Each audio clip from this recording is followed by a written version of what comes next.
Just waiting to make sure the YouTube's got started.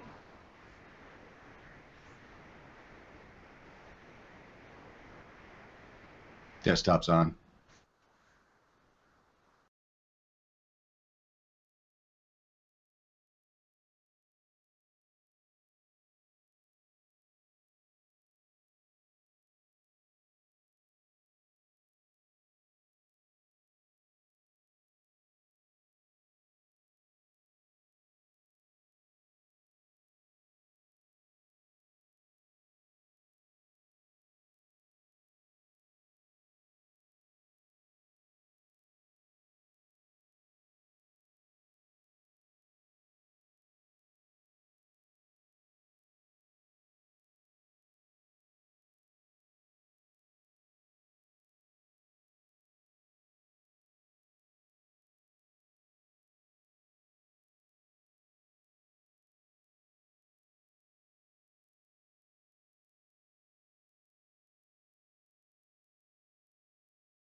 Hello, hello, hello, and welcome to yet another edition of the Project Sanity Show. My name is Nis Vincent Peterson, and usually I would be queuing in my co-host and co-founder Richard Green right about now, but he has a leave of absence from our show this week. This week I'm being joined by Dave Conan as my co-host, and we have an amazing show for you tonight. In the good tradition of last week's epic show with a great roundtable put together last minute by our amazing team here at the Project Sanity Show, we're going to do yet another roundtable. We are joined today by Tamborine Borelli, a grassroots activist who has been inspired by Bernie Sanders to run for state senate. She is also now currently helping Election Justice USA in changing our electoral process in the United States back to hand-counted paper ballots. More about that later. We're also joined by Dan Santon, who was also a delegate from the 9th District from Washington State. Hello, hello, hello, and welcome to yet another. And I am rebroadcasting my sound. There we go. So we will also be joined by Sean Comfort, who is an elected delegate from the 5th District of Washington, and who is today working, hoping to have a positive impact on ending cyclical poverty. So with this in mind, Dave, why don't you tell us a bit about last week's show and what we're hoping to do today? Well, Nis, last week, you know, you guys did, it was such an amazing week at the DNC, and everybody did such just yeoman's work, and we were all really burned out, and you gave us the reins last week, and we ended up hijacking the show for an entire 2 hours of discussion with delegates from the DNC and what they experienced, and it was quite dynamic, and it was really probably one of the best shows on the topic, and there were a lot of delegates that that watched it and actually wanted to come back and talk about their experience and even go beyond that now and talk about the way forward and what we do now as progressives now that the Democratic Party has rejected us in some eyes or embraced us in some eyes. But the debate continues, and we're gonna continue with that the first hour here on Project Sanity. I look forward to hearing from all of our guests. I'm familiar with Tamborine. I've seen interviews with her, I believe, on Tim Black's show, but some other digital media. So I'm looking forward to today's discussion, and getting into the news into the second hour. But since we have all of our guests with us ready to go in the green room here, we're going to get right into the discussion with Adair and our three other delegates. Okay, so with that in mind, I would like if we could go around the room and have each of you present yourself with your own words and talk to us about just 1 minute on what is right now the premier thing that you're working for, kind of a short top 5, who you are and then what you're working on. And if we can start with Tamborine Borelli.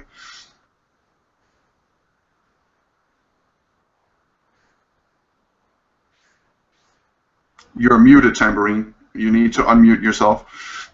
Yes, I make that there mistake. I am. Awesome.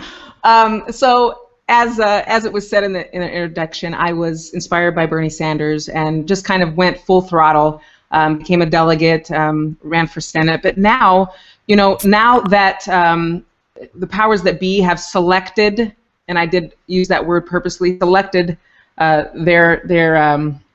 their queen, we have to remember that it doesn't matter now, in regard to experiencing the type of election fraud that we did in this election cycle. We have to make sure that every election from now until the end does not end up the same way. And how we're going to go about that, it's a multifaceted strategy, but one of the ways is to revert back to the hand-counted paper ballots. So I'll talk more about that later, but I'm very excited to be here, and thank you so much for asking me to be on the show. Oh, you're very welcome, and thank you for being here. Dan Sanson, why don't we take you? Hi, so I am glad I started in this process by caucus, just like a lot of other delegates, and made my way through the LD and CD caucuses to become a delegate. My current focus right now that I'm working on is working actively in my LD, my legislative district, and trying to organize and get more progressive voices at the table within the Democratic Party. Okay. So, Democratic Party reformer. Would that be fair to say? That's correct. Okay. Yes. Trying the traditional route. Okay. What about, we also have Sean Comfort from the 5th District of Washington. Thank you for having me on the show today, guys. I am currently involved in a couple different things, mostly working with local candidates. I was also elected during the caucus process here in Washington State, and am really looking forward to putting some progressives into office here on the eastern side of Washington. I don't know if you guys know, but where I'm at in Spokane is a little blue dot in a big red ocean of politics over here. So we're looking to expand, turn some districts purple, turn some districts blue, and we've got a lot of really great candidates that are really pushing the envelope here, who have also been inspired by Bernie Sanders. So I'm going to be working with them pretty closely, trying to get people like Charlotte G., Scott Stucker, and Andrew Viviano all into office over here. So it's going to be a little bit of work, but I think we can do it this cycle. Okay. So that was also one of the big contentions of last week's discussion, and also one of the big discussions that is going on in the blogosphere and in the news media, Facebook, basically everywhere within the Democratic Party ranks, whether or not you should reform from within or build new without, whether you should vote third party, vote your conscience, or you should vote lesser evil. So I would ask to all of you, if any of you would care to give your take on Yeah, your take on third-party candidacies, new party, and Democratic Party reform. All right, so I'll take the lead on this. I'm voting Joe Stein in the fall, period. But as I mentioned last week, I feel that it's going to take a coalition in order for a third party to become a viable party across the board in the future. At the every level from dog catcher all the way through U.S. Senator.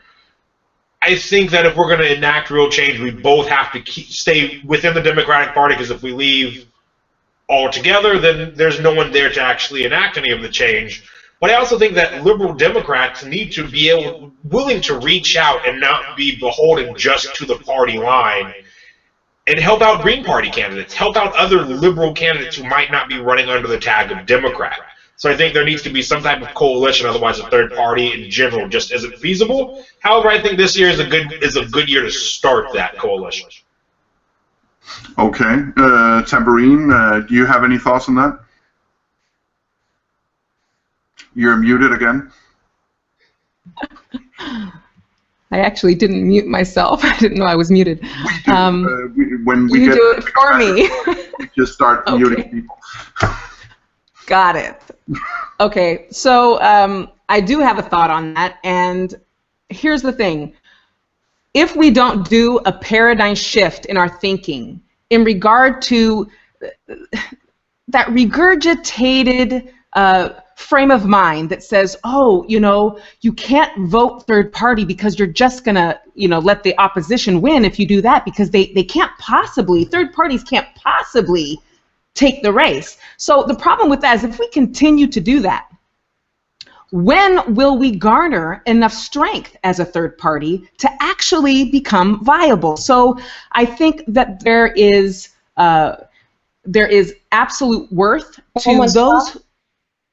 to those who are inspired to stay within the party and change within it. I think that is absolutely possible, and those that are inspired to do that should do that. However, those that are inspired to take their energy and their passion to put into a third, maybe fourth, even fifth party, then we have something, because until we do that, we will always be at the behest of the two powerful entities that squash and quell our very democracy. So I think it's very dangerous to continue the conversation that we should not put our energy into a third party because it would fail. It will fail if we never try. Okay. Dan, your comments on that? So I believe that a lot of the problems and woes that we experienced at the DNC and throughout this primary process are a result of a system that was built up, which is 2 years, and I feel like we could fix the system that created the monster that's become the result of the primary process by entering in, getting elbow deep in the muck and mire, and getting dirty, getting the work done to reform the party through existing channels. Okay, so I hear a lot about reforming the party and from within, but I very rarely hear anything about how to do that when the powers that be in the party are so concerned with fundraising that the Democratic Party has gone from being the union-funded party to being the bank and Wall Street and everything else funded party. Like, when you're awash and addicted to that campaign finance money, how do you wean them off? Ultimately, with campaign finance, in terms of the presidential race, that's going to be very hard to change. But we can change the party from within through the local races, through the standing committees that actually make the decisions that impact policy on a national level. Through this caucus process and going to the national convention, it's become really apparent to me that when there's the phrase "all politics is local," I get that in my soul. Like the silver-haired grandmas and grandpas at your local LD have a significant impact in the national conversation. And I found that they're at least in my LD, they're very receptive to the changing of the guard and passing on the torch and into the party and help enact the change. So even with the third-party candidates, I understand that you can't, if you don't vote for the third party, they'll never get big. But to build a coalition, you also have to have people within the major party as well. And you know, we've been very close. The Washington delegation has maintained communications outside of the DNC, so that I look forward to keeping those common ground. And I'd love to reform the Democratic Party to make a comfortable seat for a third party to make a coalition in the future. It's definitely what Bernie was talking about with the Our Revolution kickoff event on Monday during the DNC. Okay. Sean, what are your thoughts on this? Well, I have a lot of respect for people who are going out to other parties, whether it's the Green Party, the Libertarian Party, the Progressive Party. What people don't really understand is there are a lot of other parties other than the two big third parties that get talked about a lot. My personal take on it is that the people are the caretakers of our governmental system, and the people have been lax in their duty of doing the caretaking. We don't do the research that is needed in order to make choices on who should be our representatives in our government. We basically vote down party line. And so what I'm advocating for anyone I talk to is I don't want you to vote for a party anymore. What I want you to do is I want you to go out, spend 15 minutes of time doing just a little bit of research on the candidates in your local area, you know, on the candidates on a national stage, and find out who is really actually representing you. And what you're going to find down the line is that one party is going to represent you more than another party, but that's where you can't stop. What you've got to do is you've got to actually show up to the meetings, to your local LD, to your local county meetings, because what you don't realize is that the person who shows up has a voice and has the power. I actually noticed it just this last week. I was actually at our county precinct committee officer meeting, which is the lowest level of getting involved. I'm actually going to be a PCO in December. I just have a quick comment. There are a lot of people in Arizona who showed up but didn't get a voice anyway. I absolutely agree with you. And so part of that is that we have to look at ways to reform the way that we actually do the voting. And of course, Sam Breen can talk to you a little bit more about this with the Election Justice USA and the kind of reports that have come out after what happened in Arizona, what happened in New York. We even actually experienced it here in Washington State when non-resident precinct committee or non-resident delegates, alternates, would be able to be sat as delegates in other precincts, which has never happened before in Washington State. So there is definitely something that we've got to do, but what you can't do is you can't just show up to vote, is what I'm saying. If those people in Arizona had showed up at their local committee meetings, at their local county meetings, they might have actually been able to foresee that and forestall that. I'm not blaming the people of Arizona. Obviously, there was some really unfortunate things that happened there that were out of their control, and it was completely a national disgrace. It was an embarrassment to democracy.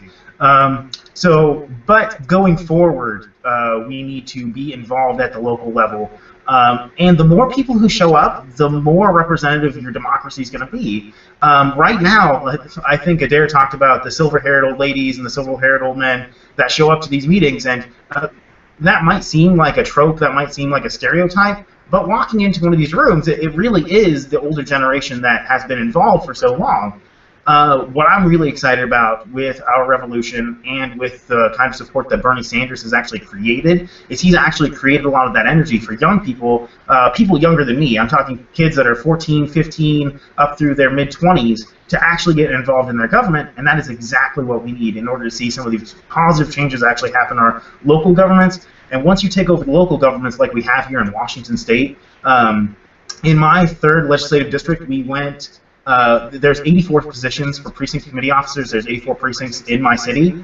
There was only 22 or 23 precinct committee officers before. Now, after this last primary, we're only missing 22 or 23 out of the 84, which is absolutely unprecedented, never happened before, and people who want to still get involved can still be appointed for those final positions, and we're actually going to have a full House of Precinct Committee officers who get to vote on their state committee people, and those state committee people get to vote on the executive board stuff, so it really starts at the ground level and funnels up, and that's where we're actually going to see that change happening.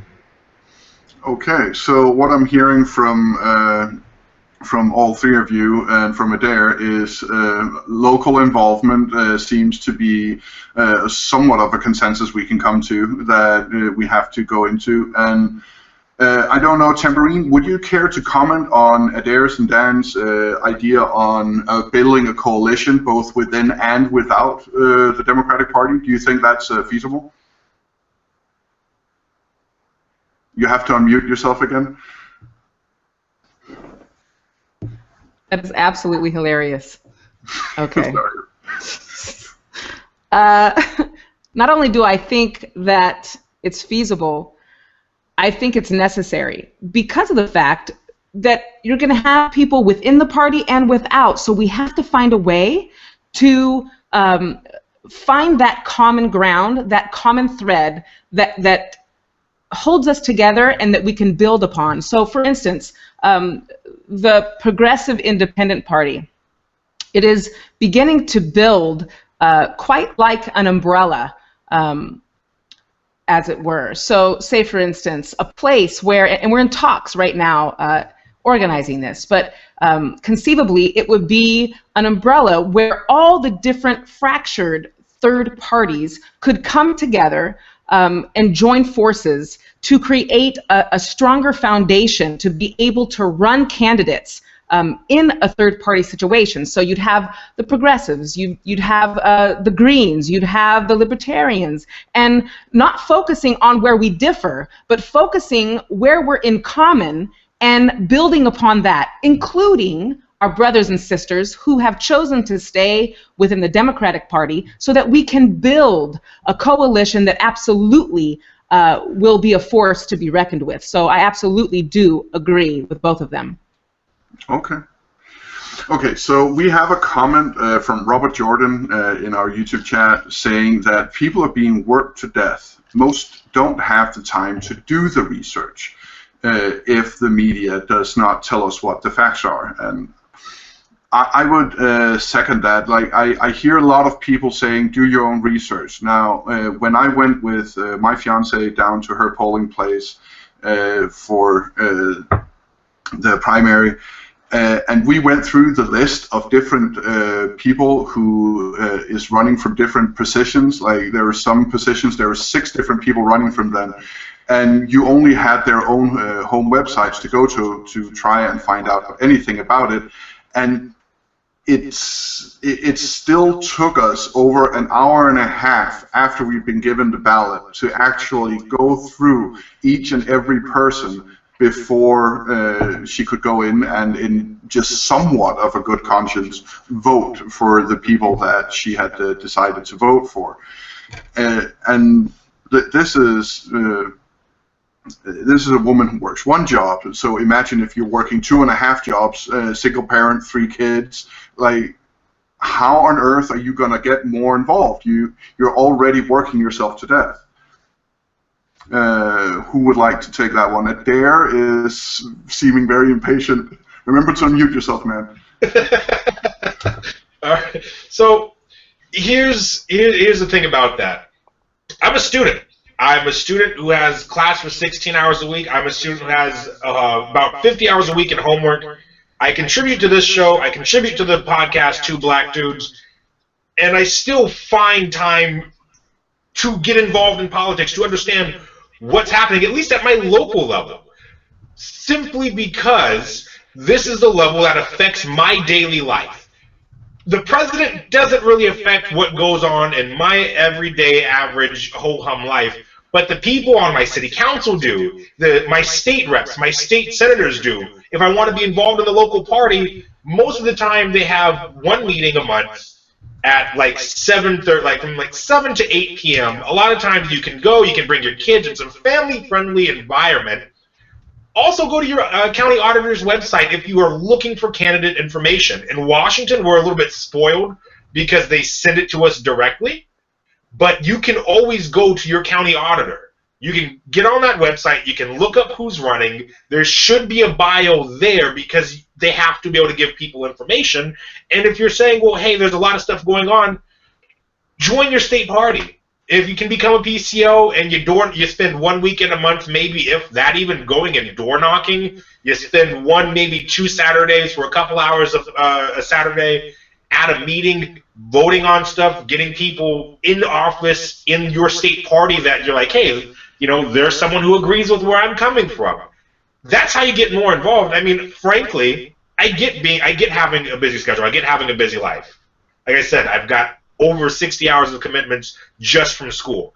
But I don't think there's any reason people should not be involved in politics, especially at the local level.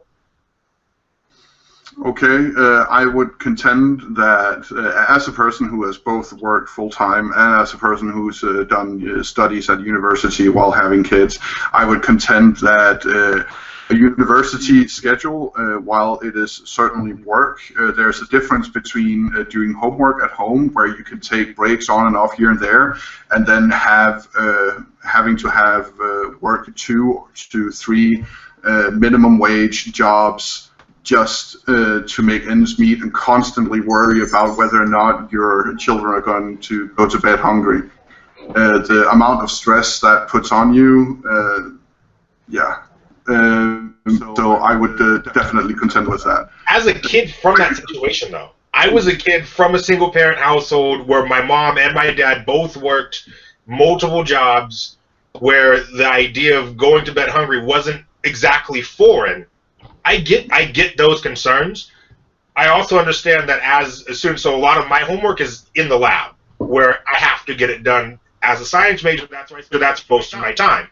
Even then, my parents still took the time to sit down. Again, in Washington, we're spoiled. You have this little packet that comes to you in the mail, and you pick it up, and you read it, and you're like, hey, this is what's going on. Mm-hmm. If you're looking at local elections, the only resource these people have is your county auditor. Cell phones are prevalent these days. A lot of us can hop onto our county auditor website, take a look, here's what's going on, here's some information. Google these people. They're your local folks. People that run for city councils typically own a business in your area, and there's usually a news story or two about them. While I understand there's time commitments, I vehemently disagree. As a poor person, as a person from one of those situations, that it's impossible to be involved. You might not be able to be involved to the extent that those of us that were delegates are, and that's fine.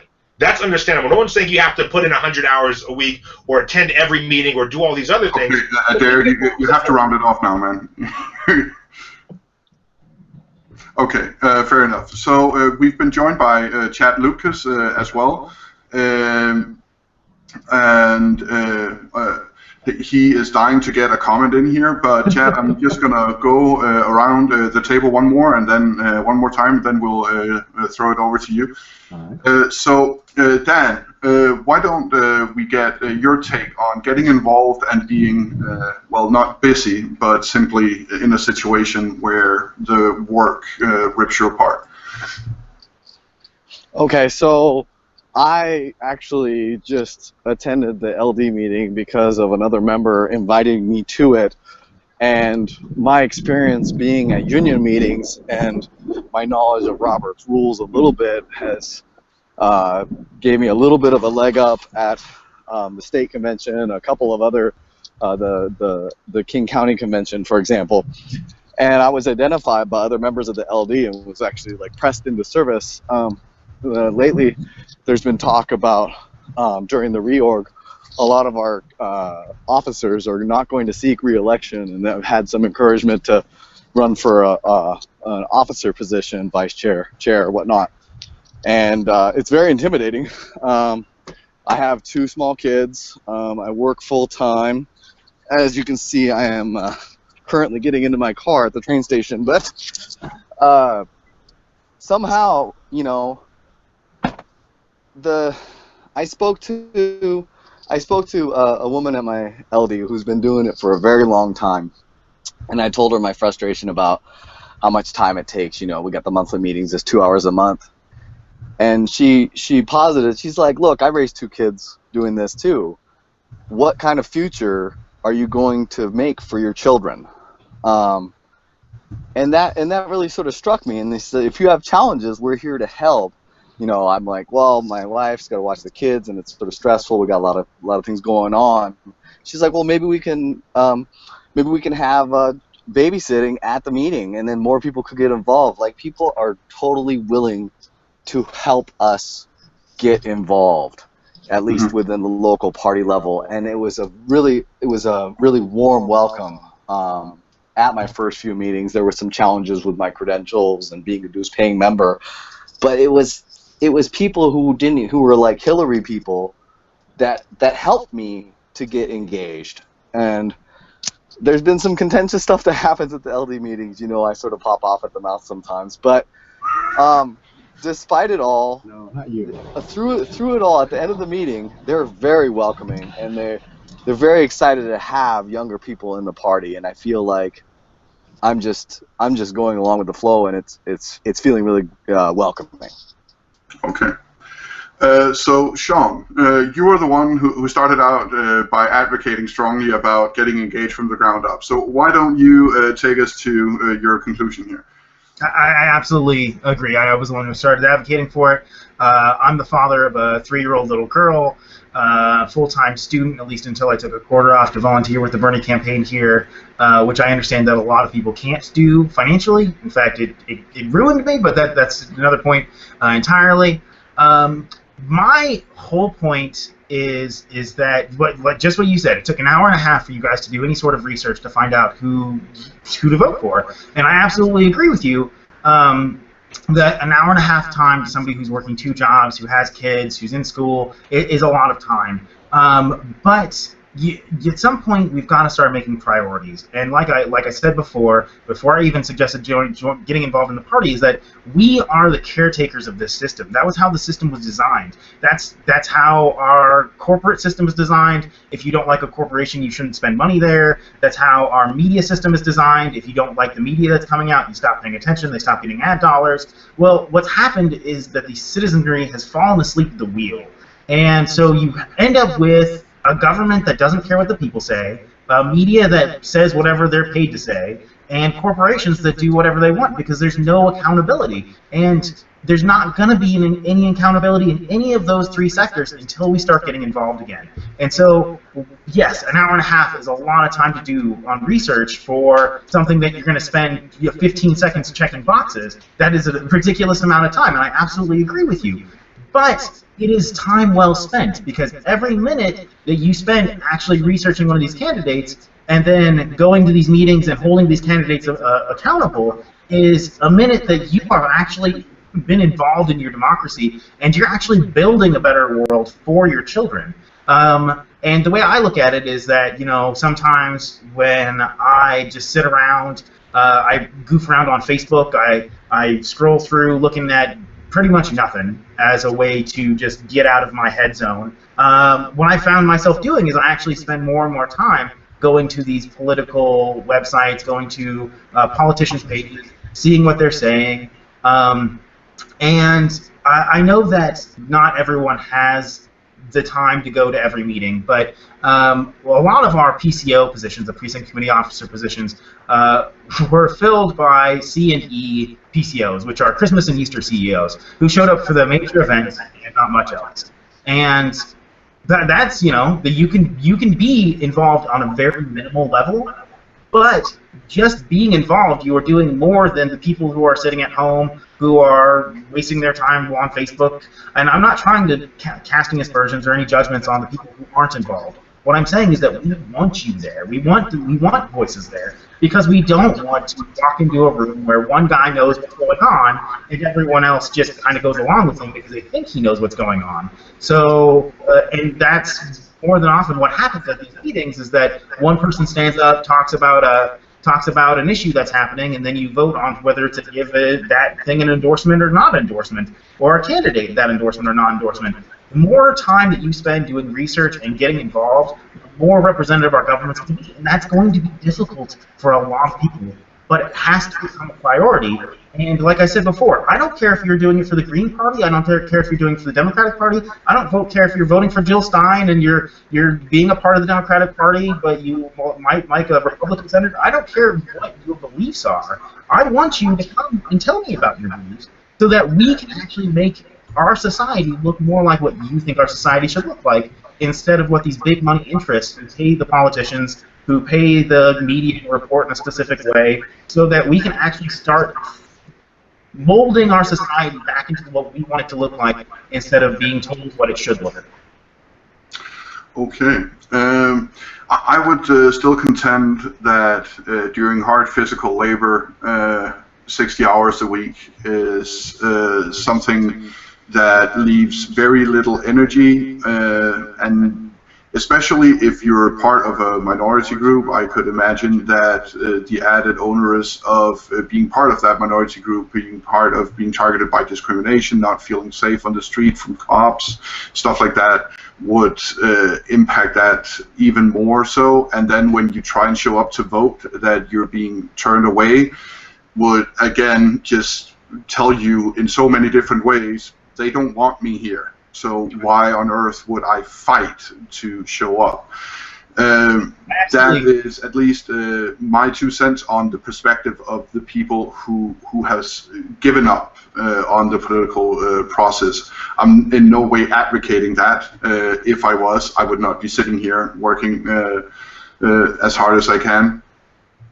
But I'm going to turn it over to Dave to run the second half of this hour on this roundtable, and then we can also give some room for Chad to get in here. And Dave, what are your 2 cents on what's been going on? Well, I've been listening, and I'm really intrigued by this coalition idea. I think that definitely is the way forward. It's the way the other democracies work functionally in the world. Some of them that actually do work, it's done through coalitions. So hopefully that will be a way to break this two-party juggernaut that we're being completely overrun by. So I'm really glad that this conversation is continuing. And I have a question I want to throw out to everybody, this panel, and maybe Chad can maybe we can start out with Chad and have his reaction and as well as comment on what he's heard. But throw this out to all of you guys. Lauren Steiner last night said that she was looking forward to this watch party too with the Our Revolution broadcast, and there was some hesitance in some antipathy in her anticipation about what Bernie might say, because he's rather closed-lip about it, and she's worried that he's going to call for all of the delegates to get behind Hillary Clinton and get out there and work for her. And her answer to that is she's going to stop the stream and just basically walk out of the room. How would you guys react if Bernie on that stream that night says, listen, we really need to get behind Hillary, forget the third party, forget everything else, let's stop Donald Trump? And whoever wants to jump on then, if Chad, if you want to jump in, or... I'll take that. There's somebody talking. That's Dan, and your transmission is not good enough to hear, buddy. There we go. Chad, I can hear you. Go for it. Yeah, okay.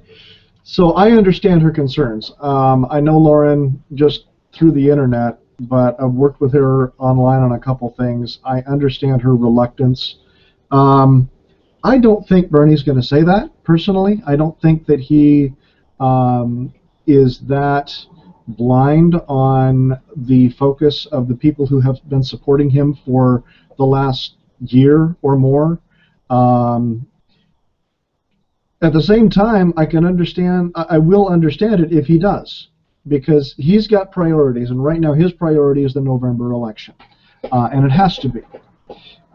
Because he's a U.S. Senator and he wants to work with someone who can actually work with him rather than somebody he's going to be fighting with every step of the way.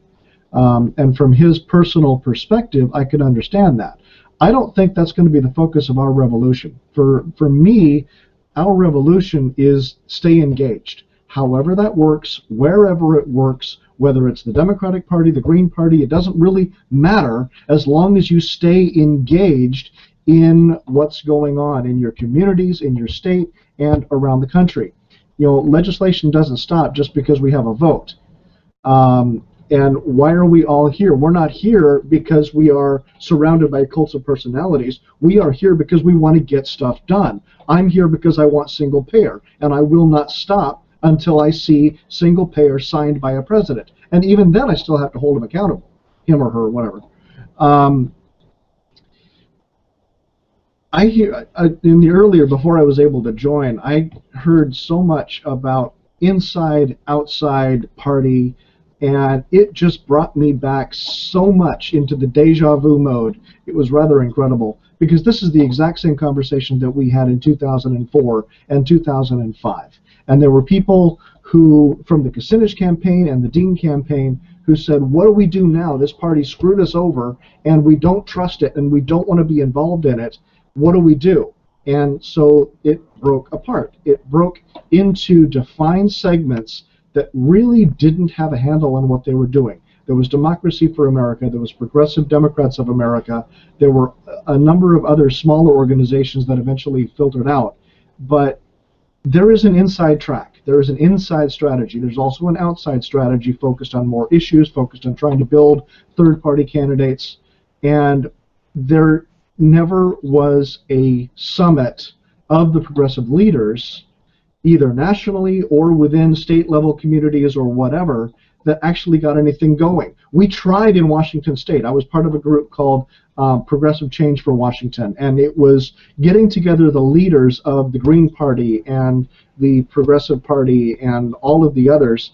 I've been to a couple of their meetings. All of the summits that I attended turned into shouting matches. Well, that's the problem, isn't it, Chad? I mean, the all of these egos in the groups. I mean, we saw it starting last summer, and it continues.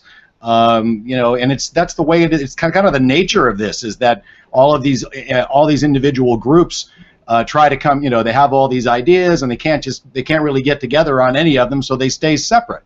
Right. So that's been the trend. How do we buck that trend? How do we keep an Occupy mentality and make us all under one umbrella?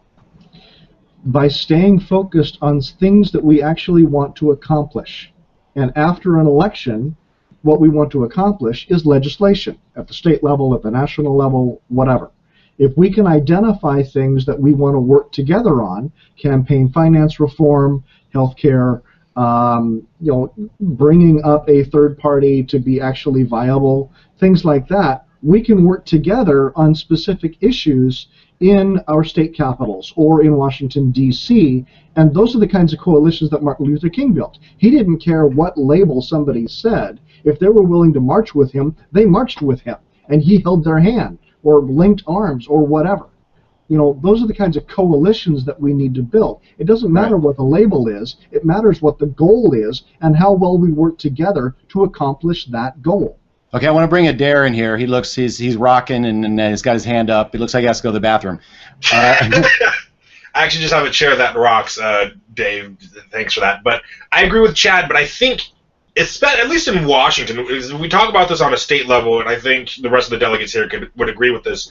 I think we're in a unique position in Washington State to do that kind of bridge work that you were talking about, Chad, where we say we focus on the issues. But I also think that another thing to do there is for us to physically go and sit down and be like, hey, I was a national Bernie delegate for this 2016.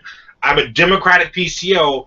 I want to help you, whichever party group you might be going to, become a more viable candidate. Let's work together and build a coalition. Down in Olympia, people are talking like, well, hey, let's talk to a few people, pick some folks we want to run. It doesn't matter what label they run under. You can run under Democrat, you can run under Green. We have common issues, so we're going to help each other out. And I think those of us in Washington State as delegates are in a unique position because of the number of us that are PCOs, because of the bonds that we've built, because we're all across the state, can do that. We can go to those other party meetings and be like, hey, here's what's happening. We've got some delegates that have totally been like, I'm cutting ties, I'm joining this party. And so we can work with those delegates who have completely left that party to go to the Green Party or go to the Progressive Party or go wherever, because we have a built-in relationship with them. Like, hey, let's work together on these issues. Let's build this up as a coalition. Okay, Darryl, we've got somebody on the line on this call who doesn't have her hand up, who went through that. I'd like to bring Tamborine in to talk about the different faces that she dealt with when she came in as a candidate, because there were people within the party who welcomed her, and there were people within the party who gave her the finger and said, "Talk to the hand. I don't want to deal with it." So Tamborine, why don't you talk about the different faces that you dealt with when you decided to run for state senate? Yes, I'd be happy to. You know, when I got into this arena, mind you, I've never voted before, so already there was a prejudice against me, and basically the mindset is instead of focusing on, oh my God, how cool, you've never voted before, you're actually taking part and embracing me and making me feel a part of it. The attitude was that I was part of the problem, and moreover, when I announced that I was actually running for a Senate seat, the powers that be, and this is, I had wanted to comment on, piggyback on what Sean and Dan were saying in regard to the actual LD meetings and why it's so important if you are going to work within the Democratic Party, why it's so important to find the time to go to those meetings, because the establishment, those that, you know, you guys kind of mentioned it in the stereotypical way of, you know, the old ladies and the old men that have been there for decades.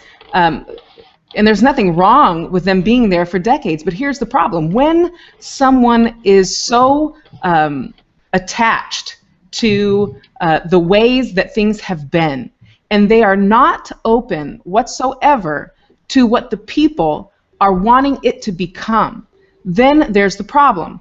I represented that. I was a Bernie-crat going for this seat, and so in the 11th hour, on filing day, the committee woman of LD2 reached out to the Democratic incumbent, who was the senator for, 20 years, the one who got unseated by the now Republican incumbent.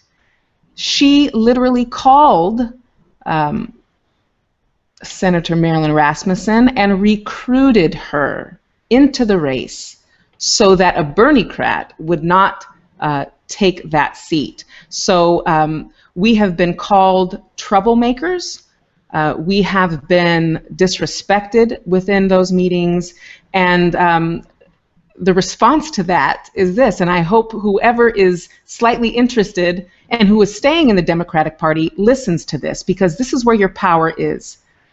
We rallied, and this was I was doing a fundraiser for my campaign, and there must have been 50 people there, and we rallied the people to come and join the LD, and the next meeting we rolled up there and we took over the meeting, and they happened to have been doing the endorsements that day, and whereas the previous meeting, when they were talking about bringing up for recommendation of endorsements for Inslee, for Murray, I had recommended to not endorse because of their position on the TPP, which I really hope we can talk about before this program is over, because it's very important that we talk about that.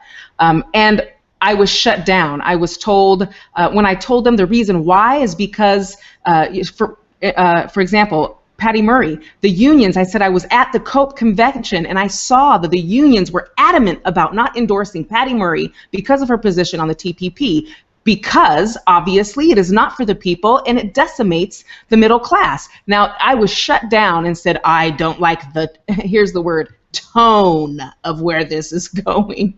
But the next meeting, when we rolled up, 30 deep, we had the power to overturn and shut down and reject the endorsement for Patty Murray, for Jay Inslee, and I believe one other, I can't remember who it was, but the point being that there's power in that. And Chad, thank you for bringing that up, because it's important. Because if someone comes, like the person that called in, and they don't have a lot of time, and they're coming into this meeting, and they're met with a brick wall and not made to be made to feel that they are welcome there, then that person walks out the door feeling disenfranchised and go back to their apathetic sleep, which doesn't help them, their family, or anyone else. So.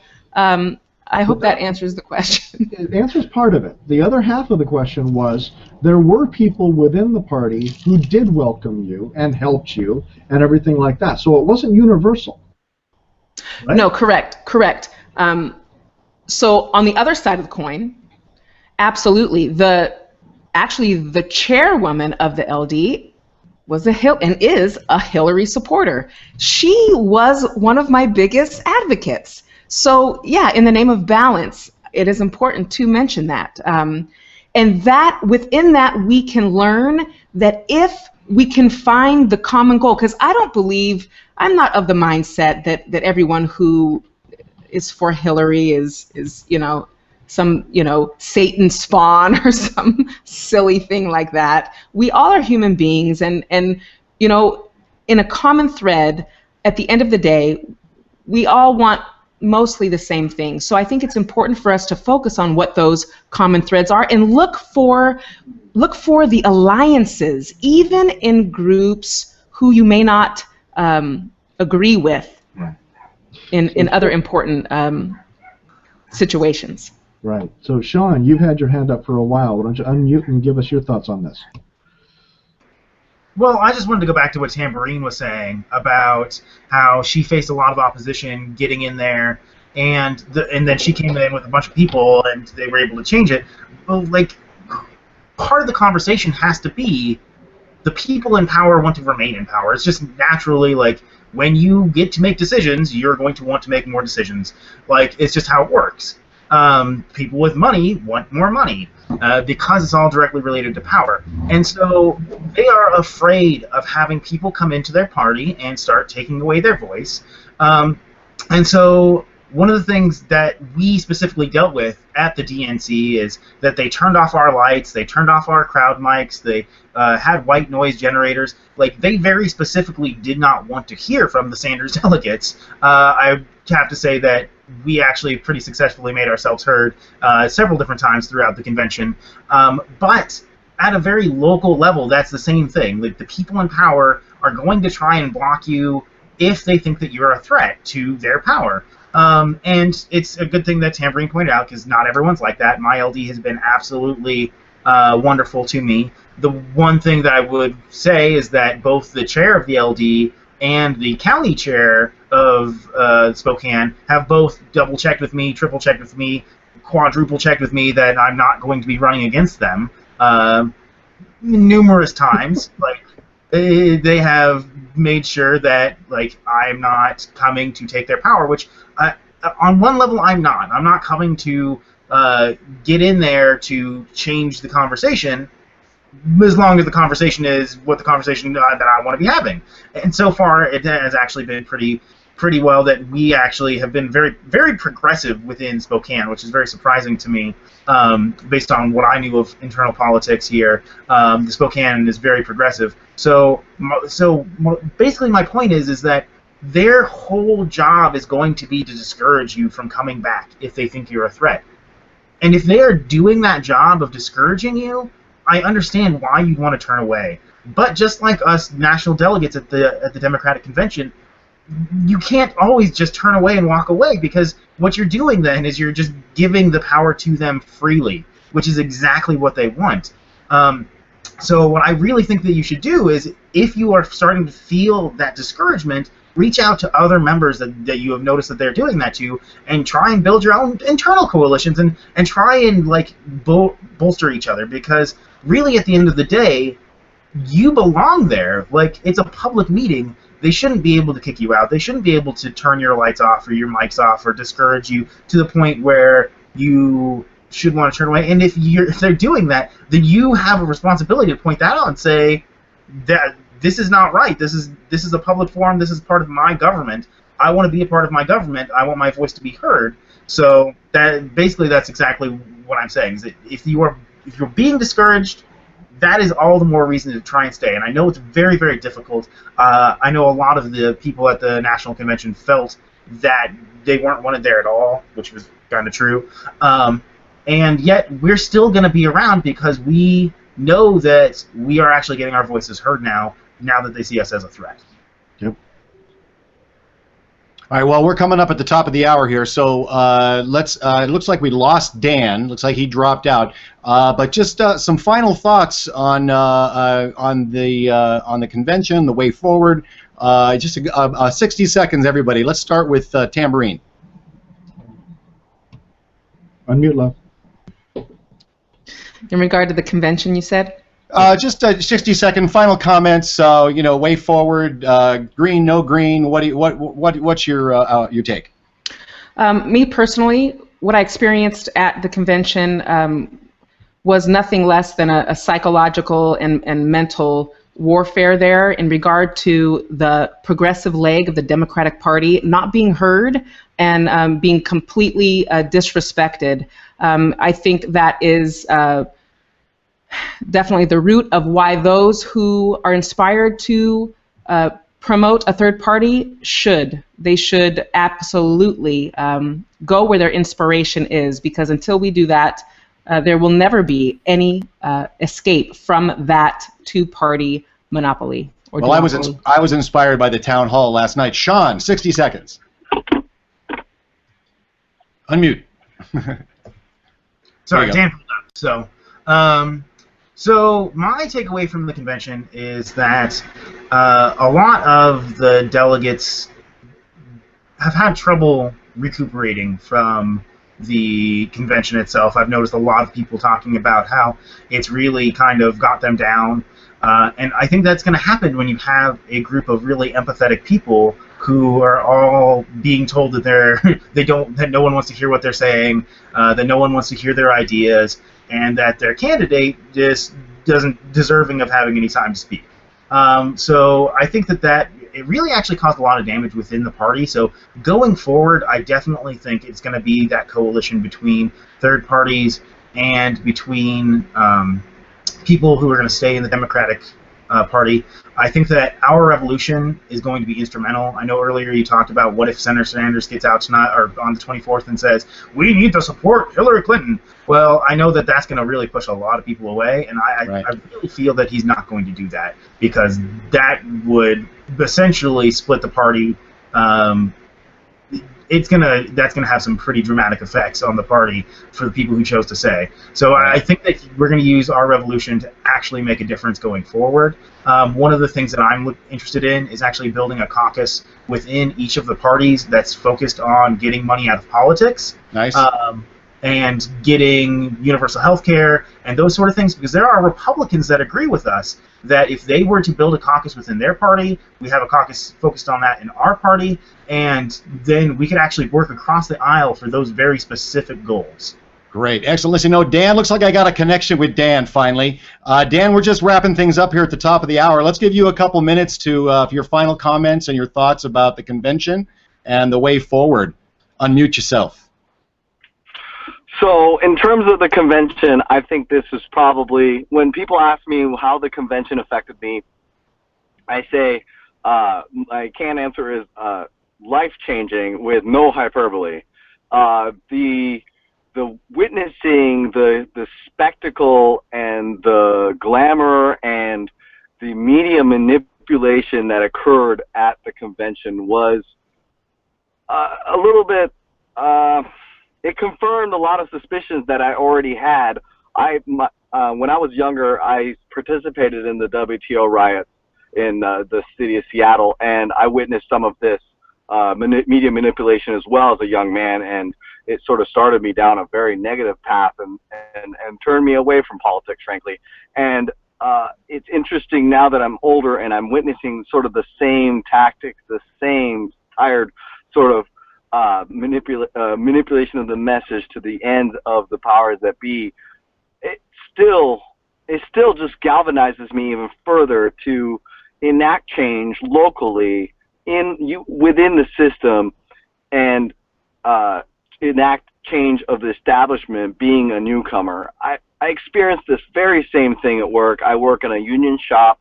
I'm a lead mechanic for King County Metro, and the establishment is very strong. You know, we've done things for 30 years, and to that I still say, okay, well, let's try something new.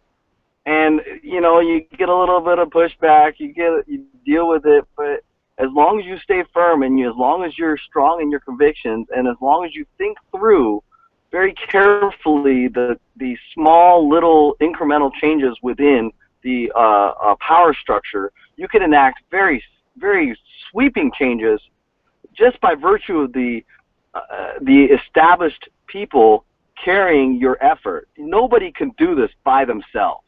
Yeah, live better, work union. You know, and you spread the load, right? And yeah, exactly. Well, that's the whole concept. Right? So we could try. You know, I really like the idea of Sean's caucus about reaching across the aisle, identifying maybe more moderate members of other parties to build a coalition to enact the change that the people truly need. Right, right. Well, okay, Adair, final thoughts from you, Adair. 60 seconds, and then we'll throw it back to NIST for the second hour. What do you think? Coalition seems to be the big theme. I would agree with it. I think a coalition really is necessary in today's politics if you really want to enact any formal change. People are too beholden to the idea of party identity politics in particular. But I also want to say that as a person of color in America, what I experienced at the convention was America just condensed. And I want to say something about that. To all my other people of color out there watching right now, we need to come together, regardless of our individual ethnicities, and work together. But also understand they couldn't stop us before, they aren't stopping us now, and they're not going to stop us in the future when we actually put our collective communities together and march into politics. I think the louder we are, the better off we're going to be as a community. Very good. Well, it's a great discussion, guys. Thank you all for joining us for this first hour. The struggle continues, as well as the revolution. So we look forward to see what happens with Bernie Sanders' speech. But no matter what happens, I think we all could agree that we have to find the issues that really give us passion and get us out the door and get us changing this country. So thanks, everybody. Nis, if you're ready to jump back in, I know Chad is still here.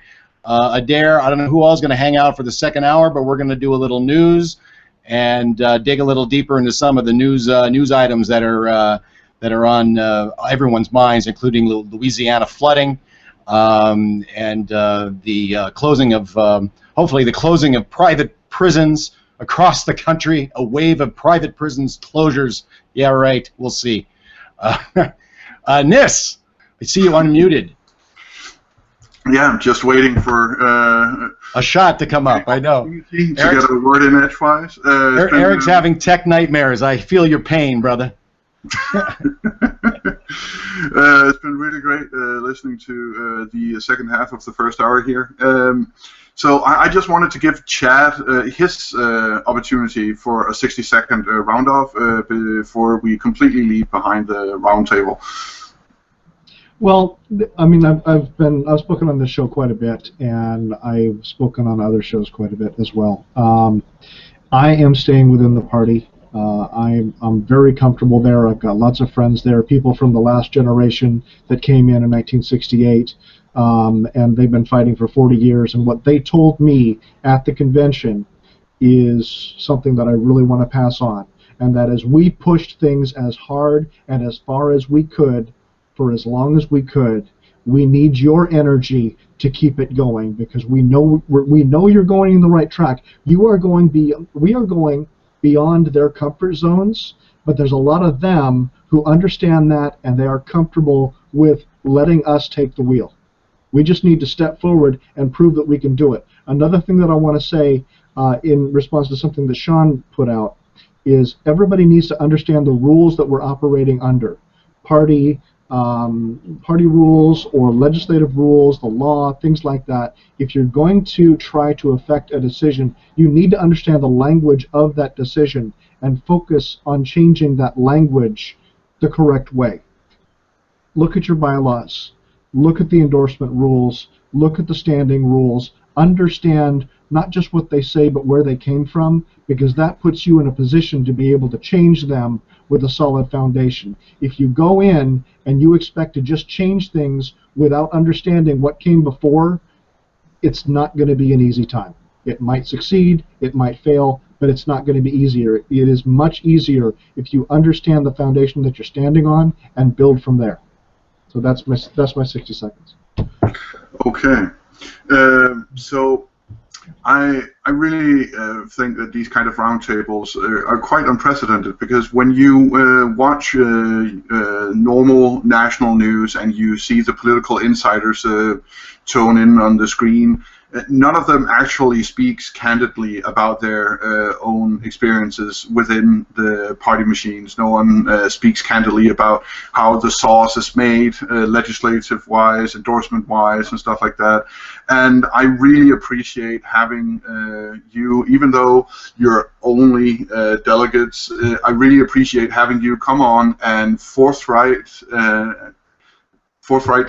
speak candidly about your experiences within the machine, and I hope that you'll continue to do so even as you most likely will progress in your political endeavors.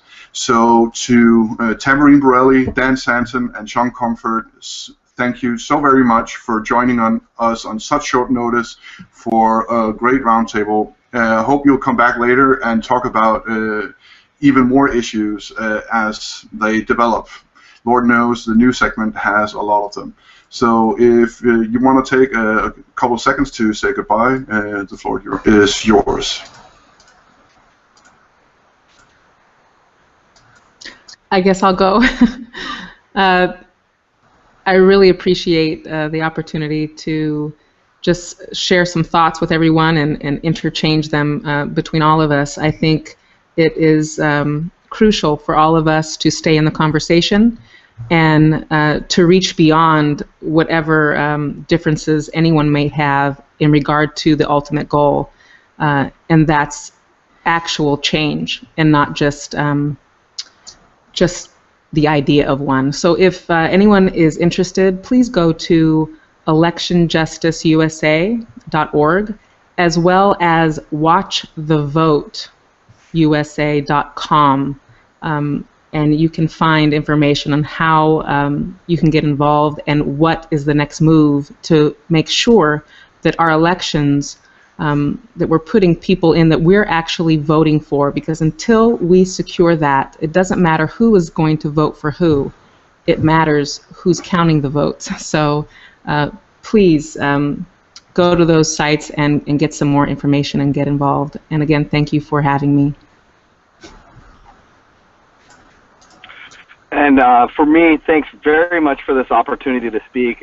It's been it gets quite therapeutic talking about the DNC with people that actually care about it. My wife sure is tired of hearing me complain about what happened. My kids are starting to roll their eyes. But this is I can't encourage you more. There are multiple secretaries of state across the United States websites that will tell you what your local legislative district is. Get active. Go to a meeting. It's usually once a month. And if you can't, what's the great about the going to the meeting on an intermittent basis, even, you know, this past week I met Chris Rakedahl, who's a candidate for the office of superintendent of public instruction in Washington State.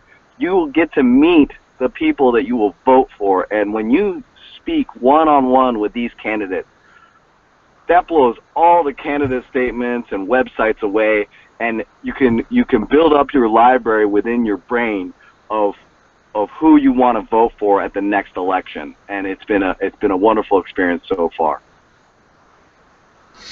Okay, thank you both for joining us. We won't have the opportunity to have Sean give final words. He had to leave in a hurry, unfortunately. But thank you very much, and I'm glad that we could help you with a free therapy session, Ben. So I gotta say, for myself, the convention was not surprising, but still heartbreaking.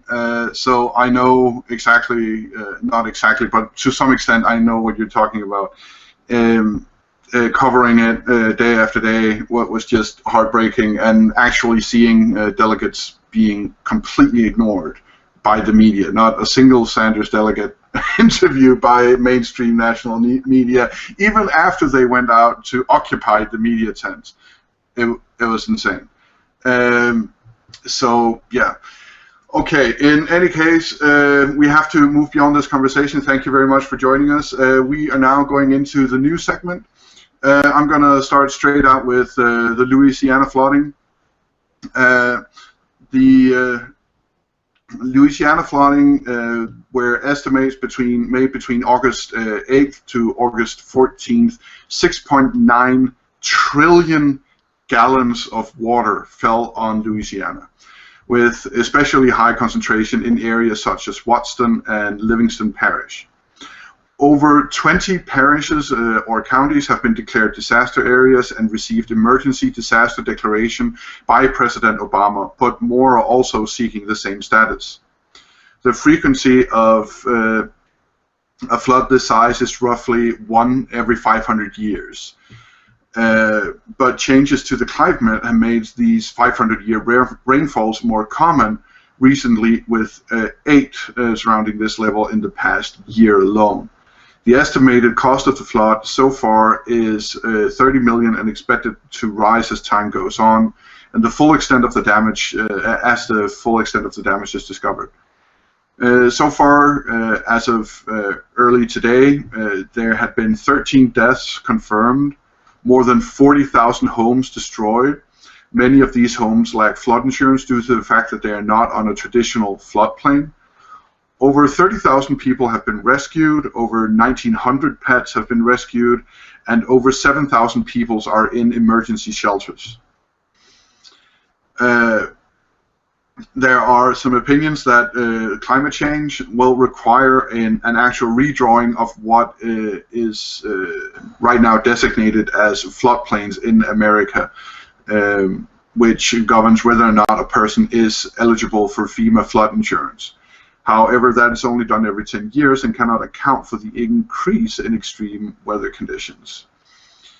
Currently, FEMA, the Red Cross, the Coast Guard, and the National Guard are all in Louisiana, and they are all asking, and the Red Cross is asking for donations. And you can volunteer to help at volunteerlouisiana.gov. Now, I would at the same time like to point out that the mainstream media, for the first many days, did not in any way, shape, or form report on this. You could not find it on CNN, MSNBC, ABC, or Fox. You could find it on local news in Louisiana. They quite naturally cannot ignore such an occurrence. But it was actually completely and utterly ignored by the national media. It wasn't until social media that articles about what was happening in Louisiana was so prevalent on social media that the national medias would look completely incompetent if they did not report on it. That they reported on it. I don't know why. Maybe natural disasters on the scale of Hurricane Sandy doesn't qualify anymore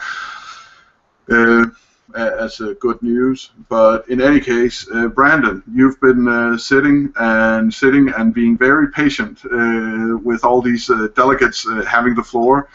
You put together this briefing document for me. Why don't you tell me your thoughts on the different sources you've been gathering this data from? What's your thoughts on what's happening in Louisiana and response to it? Well, Louisiana is one of the poorest one of the poorest states in the United States. And when you talk about you're talking about volunteer, also tragedy fatigue or disaster fatigue or any sort of fatigue that happens when people are constantly inundated with news of disaster or war or any of these sort of like these big crises.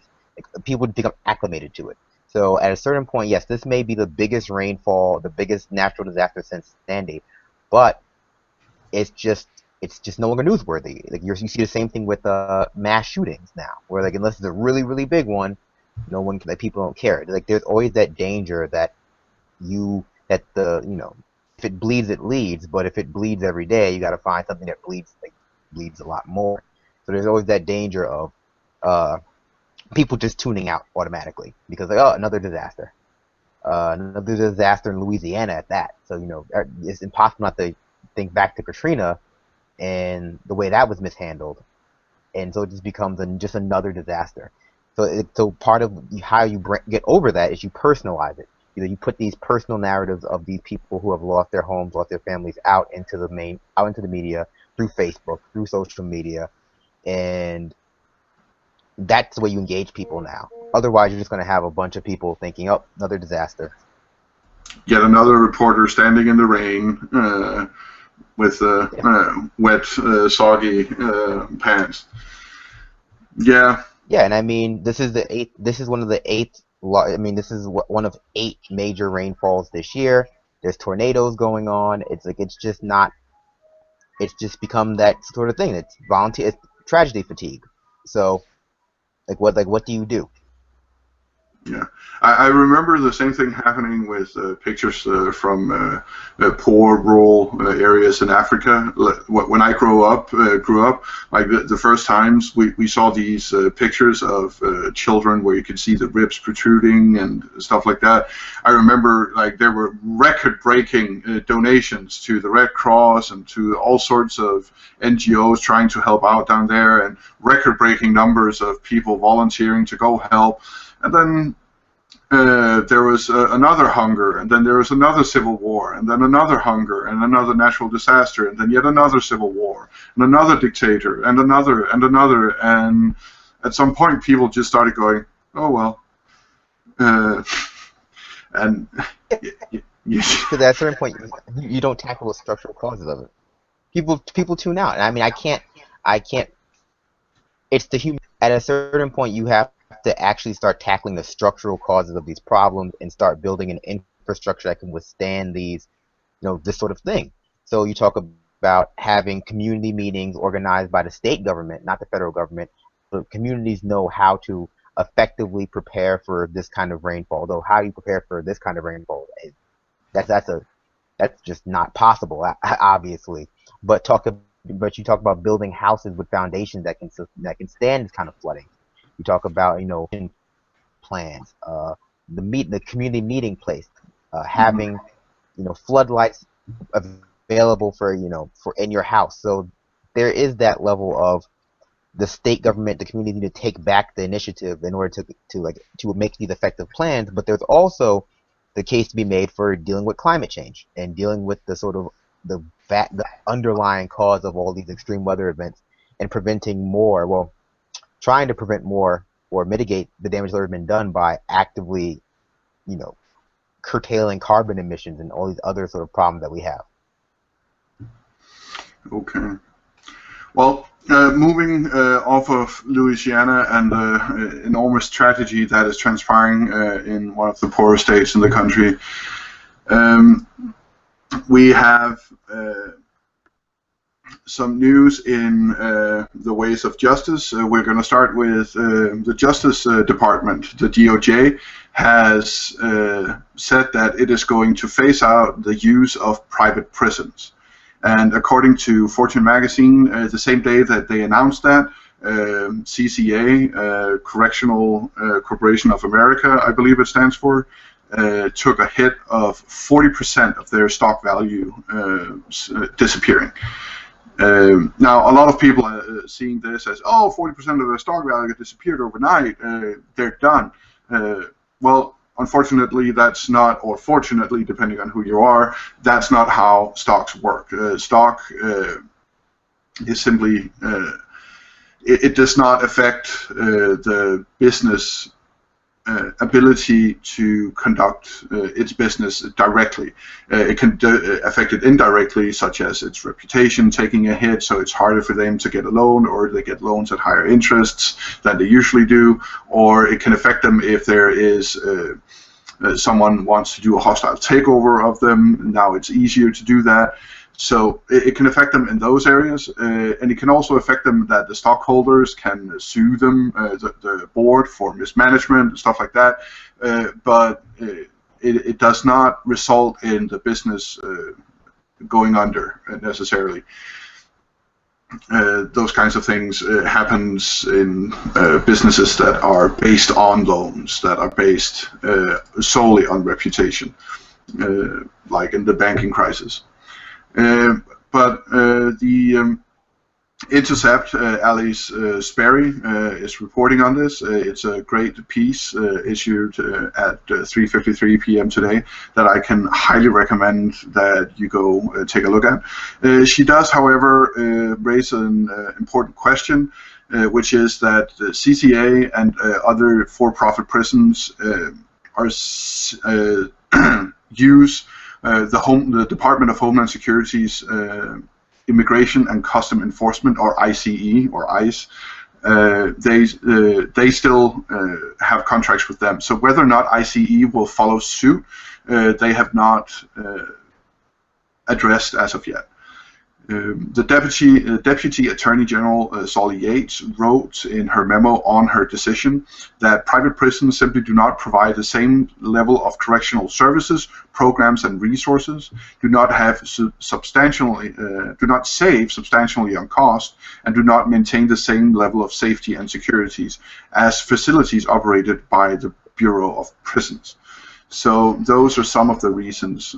I would have hoped that human rights would have been among the reasons, but we'll live to fight another day. In any case, as goes criminal justice, I believe this is a blow. How big a blow do you think it is? Adair, Brandon, you guys want to come in here? Brandon? Yeah, sure. I think that it's a good start. I think that mostly, though, we have to tackle this this epidemic of detaining so we're not only detaining undocumented workers, but we're detaining people seeking asylum and refugees. So what people don't know is that those Central American children and women who came a few years ago to America and it caused a big hoopla seeking asylum, which America is supposed to provide, and we have laws for that. They are not immigrants, they are refugees. They also go to these detention centers. They're also housed in these inhumane conditions for long periods of time. And so I think that a lot of this speaks to the dehumanization of criminals within our society, and also to the criminalization of not only immigrants but just brown people coming across the border, because it's not simply immigrants. This is asylum seekers. So at a certain point, tackling the private prison, industrial complex, because just non-private prisons are also just hellholes, comes down to tackling the culture of, our culture's view on crime and criminals, and saying that they're criminals, but they're still humans. They deserve to have human rights. They deserve to have human decency, respect, food, water, decent living conditions, because otherwise, what is our justice system for? If it's for punishment, that's one thing. Let me interject a question here. So, you have a very valid critique of the existing prison system, especially maximum security prisons facilities are insane in the way that they're designed. But with the private prison system, if that gets taken out of the equation vis-a-vis the criminal justice element, won't that be allowed sounding that a person is not a piece for profit, that you cannot jail people simply for profit, that it is not okay to lobby politicians or judges or cops to up the rate of convictions just so that you can make more money? Absolutely. So that's one thing that don't often get talked about when we talk about private prisons is the sort of cyclical nature of our legal system and the way they lobby lawmakers. They give what essentially legalize bribes to to judges to increase sentencing.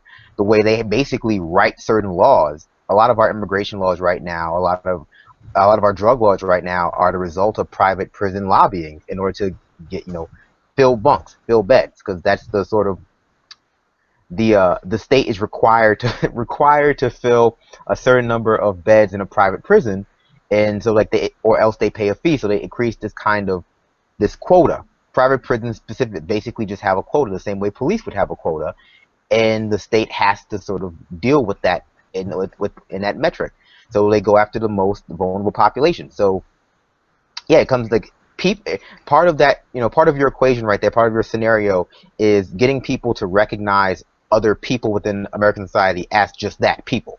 Recognizing immigrants or undocumented workers as people, recognizing minorities as people, recognizing people who use drugs, whether they be addicts or of heroin or opiates, or just the casual marijuana smoker, as people, and not just criminals who deserve what they get, because that's really what our society is built around. We have a very punitive justice system. It's not about rehabilitation. It's not about making the streets safer. It is about punishment and retribution for what people have.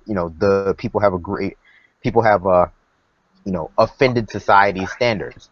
So that's really just the point. We have to start looking at criminals as people and stop looking at brown people as criminals. It's that dynamic that allows for a lot of these laws to get passed that they don't just affect black people and brown people. They might affect them disproportionately, but we don't talk about how many young white people go to jail simply because these drug laws exist and are unfair. It may be a smaller number, but there are still plenty of people who are going to jail.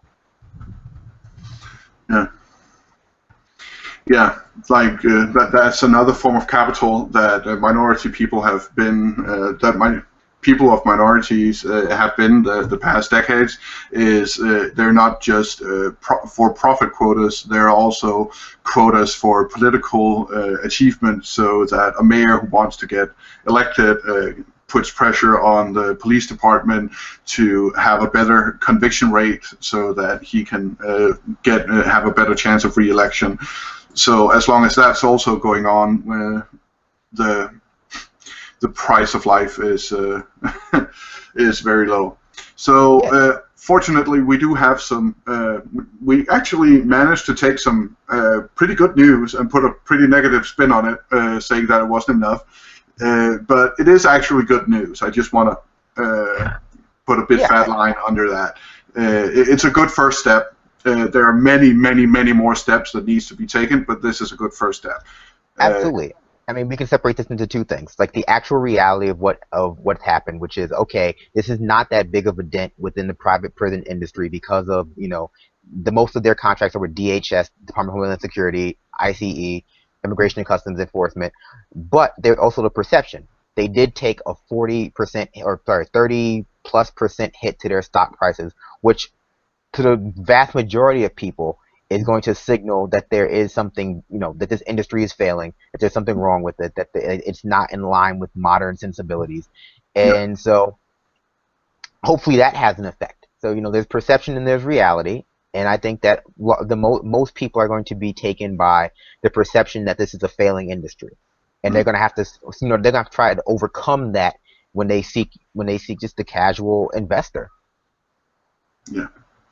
Okay, if you're joining us, my name is Nis Vincent Peterson, and I am the co-host and co-founder of Project Sanity. With me today is Dave Conan and Brandon and Adair Schmidt. Earlier today we had a roundtable with four former national delegates for Bernie Sanders, talking about the way forward after the convention, and as progressives, as Democrats, as third-party people. Right now we are doing the news and commentary on it. If you are watching us on Twitch or one of the two people there, or you're watching us on the Benjamin Dixon Show channel, just know that we have created our own YouTube channel called Project Sanity. You can find it by typing in YouTube/Project Sanity or by typing in projectsanity.org. You can find us at Project Sanity on Twitter. You can become a member of Project Sanity and help contribute by doing stories or finding stories others have done by going to our Google Plus community, which is very originally named Project Sanity. So go there, join the community where others are discussing the daily news, helping each other find news. We go there to look every week for news that we put in our show. If you want to help in other ways, you can contact us. You can contact me on nispeterson@projectsanity.org. And the same goes for Richard Green at projectsanity.org, Dave Conan at projectsanity.org, and so on and so forth. First name, last name of anyone who works with us, and then at projectsanity.org. As always, every article, every piece that we have named or used in the show, you can find in the video description, and everyone who has contributed to the show, you can also find down there. Did you want to say something, Brendan? I did. I just wanted to comment briefly on the way forward because I didn't get the chance to talk because I'm not a delegate of anything because I live in New York City, so I don't think that would have possibly worked out. But no, I just think that at a certain point, if you're unwilling to leave or even threaten to leave, you're just unable to hold someone accountable within this system. Like, if you are going to vote for Clinton regardless, I understand why you might do that, but I don't understand how you could possibly consider yourself to be able to hold her accountable, nor I don't think that that is somehow the pragmatic or adult decision. I think that that is the naive decision to be, I hate to go the you're the naive one route, but at a certain point, it's just like what is your leverage? The same people who are I would have the same question for people who are staying in the party. What is your leverage if you will do what they say regardless? Like, what is your, if you're not forcing them to come to you, if you decide to stay, I can understand that. That's completely up to you. But to pretend like you have some kind of leverage is a misinterpretation of something. I don't know what that would possibly be. I can understand, from my perspective, if you're going to build a coalition, which I totally agree with, make them come to you. Make them earn that vote. Make them say, okay, here's how we are going to appeal to your sensibilities in a proactive way, whether it means courting green voters, independents, socialists, whatever, or just progressive Democrats. But that's not what we have here. We have people who are pledging their votes, but beforehand, and saying we're gonna hold their feet to the fire afterwards, which in my opinion is that's not a good way to be with your president. That's an antagonistic relationship with your elected official. In that situation, you have an antagonistic relationship with your elected official, and that's not what I want. I want to have a president who I can support. I want to have a Bernie Sanders type president who I have to be engaged because I need to help him defend himself against the moneyed interest. I don't want a president who is just looking to cheat, and as soon as I take my eyes away, they're going to start. I agree with Adair. It's not impossible to be engaged in politics. But I think it's unreasonable for someone with 9. That's why we have a republic, right? That's why we have a democratic republic, because it's not impossible. I work out 2 hours a day. It's not impossible to do that if you have no life other than going to work and then working out. But it's unreasonable for most people. It's unreasonable to assume that people have enough time to spend 9 to 5 at work if they only have one job. And so in overtime, so let's be honest, you got travel, you got overtime, so let's say you wake up at 7, you get to work at 9 or whatever, you get home by 7, you have no family, you're going to spend the next 3 hours a day catching up on news, sifting through sources. It's unreasonable. I think, in my opinion, we have a republic. We need to stop normalizing the fact that our politicians are inept, corrupt, lazy, and just generally liars, and start saying, okay, I'm electing people who I can trust. But Okay. that's my opinion, because I've worked a full-time job before as well, and and like it's just, and it's like people who are like, oh, you should be. It's like no. Like I want to go on dates. Like I want to go on dates. Like, it's just like I want to hug my family. I want to like not have. I don't want to be annoyed at work and to be annoyed at home. Like people deserve to have that, and even if they don't deserve it to have it, it's reasonable to assume that they're going to want that. And so Yeah, we need to stop having it to be fires that need to be put out before we pay attention. Like, oh, Adair is exploding here in the background. He really wants to get in here. I can see. I didn't even say anything that was that offensive. All I said was I think if we're going to build a coalition, it has to be one that demands to be courted, not one that pledges ahead of time. Would you liken it to a domestic abuse relationship? Like you said, if you don't threaten to leave, if you're not willing to make good on it, then No, I would threaten it to any relationship, whether it be domestic or like financial or like you just hiring somebody. Accountability means basically to hold someone to account to what they do by being able to get them to stop or to modify their problematic behavior. If you can't get them to modify their problematic behavior, you're not holding them accountable. You're whining. You're doing ineffectual whining at worst, and at best you're just informing people of what's going wrong in order to assuage your guilt for supporting them, which is fine, but that's not accountability. Mm-hmm. Like I think people have gotten Stockholm syndrome from 8 years of holding Obama accountable by reporting his drone program. That's not accountability. He never stopped. Like holding someone accountable is my wife is cheating on me. Either she stops or I leave her. My employee is not doing his job properly. Either he starts or I fire him. That's accountability. Accountability is not, I recognize you're doing this bad thing. But the politician seems to have worked out that it doesn't matter what kind of bad things they do. If they disengage the public enough and make everything stink enough so that no one cares anymore, then they get reelected anyway. Yeah, and that's why. But that can only function in a closed system like we have now, where you have both parties colluding to make everything as obtuse and hard to follow as possible. And that's my main critique against the whole Supreme Court of the United States argument. Like, okay, we need to hire Hillary. Sorry, I said hire Hillary. We need to accept Hillary because she'll appoint a moderate judge and not a crazy one.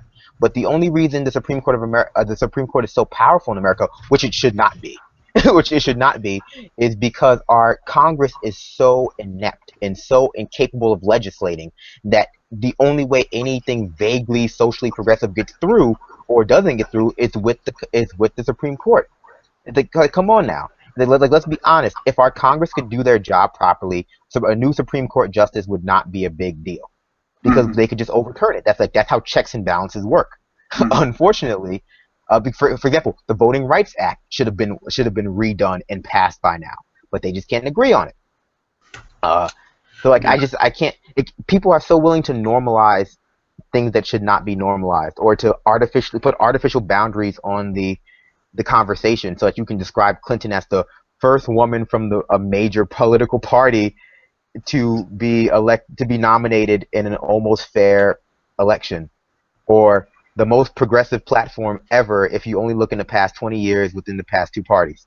It's like all these asterisks that have to be added behind everyone's statement just to make them true. But let's go back to the news. I'm sorry, I got off on a tangent. So just I apologize. Okay. I think we need to get Adair in here before his chair breaks. Holy God, I don't know where to start. Project Tangent. I mean, so first of all, Brandon, getting involved is how you hold people accountable. Okay, you don't have to go to every meeting. That's why we have PCOs. That's why I have volunteered my time to go outside and knock on every door in my precinct and say, hey, guys, here's what's going on.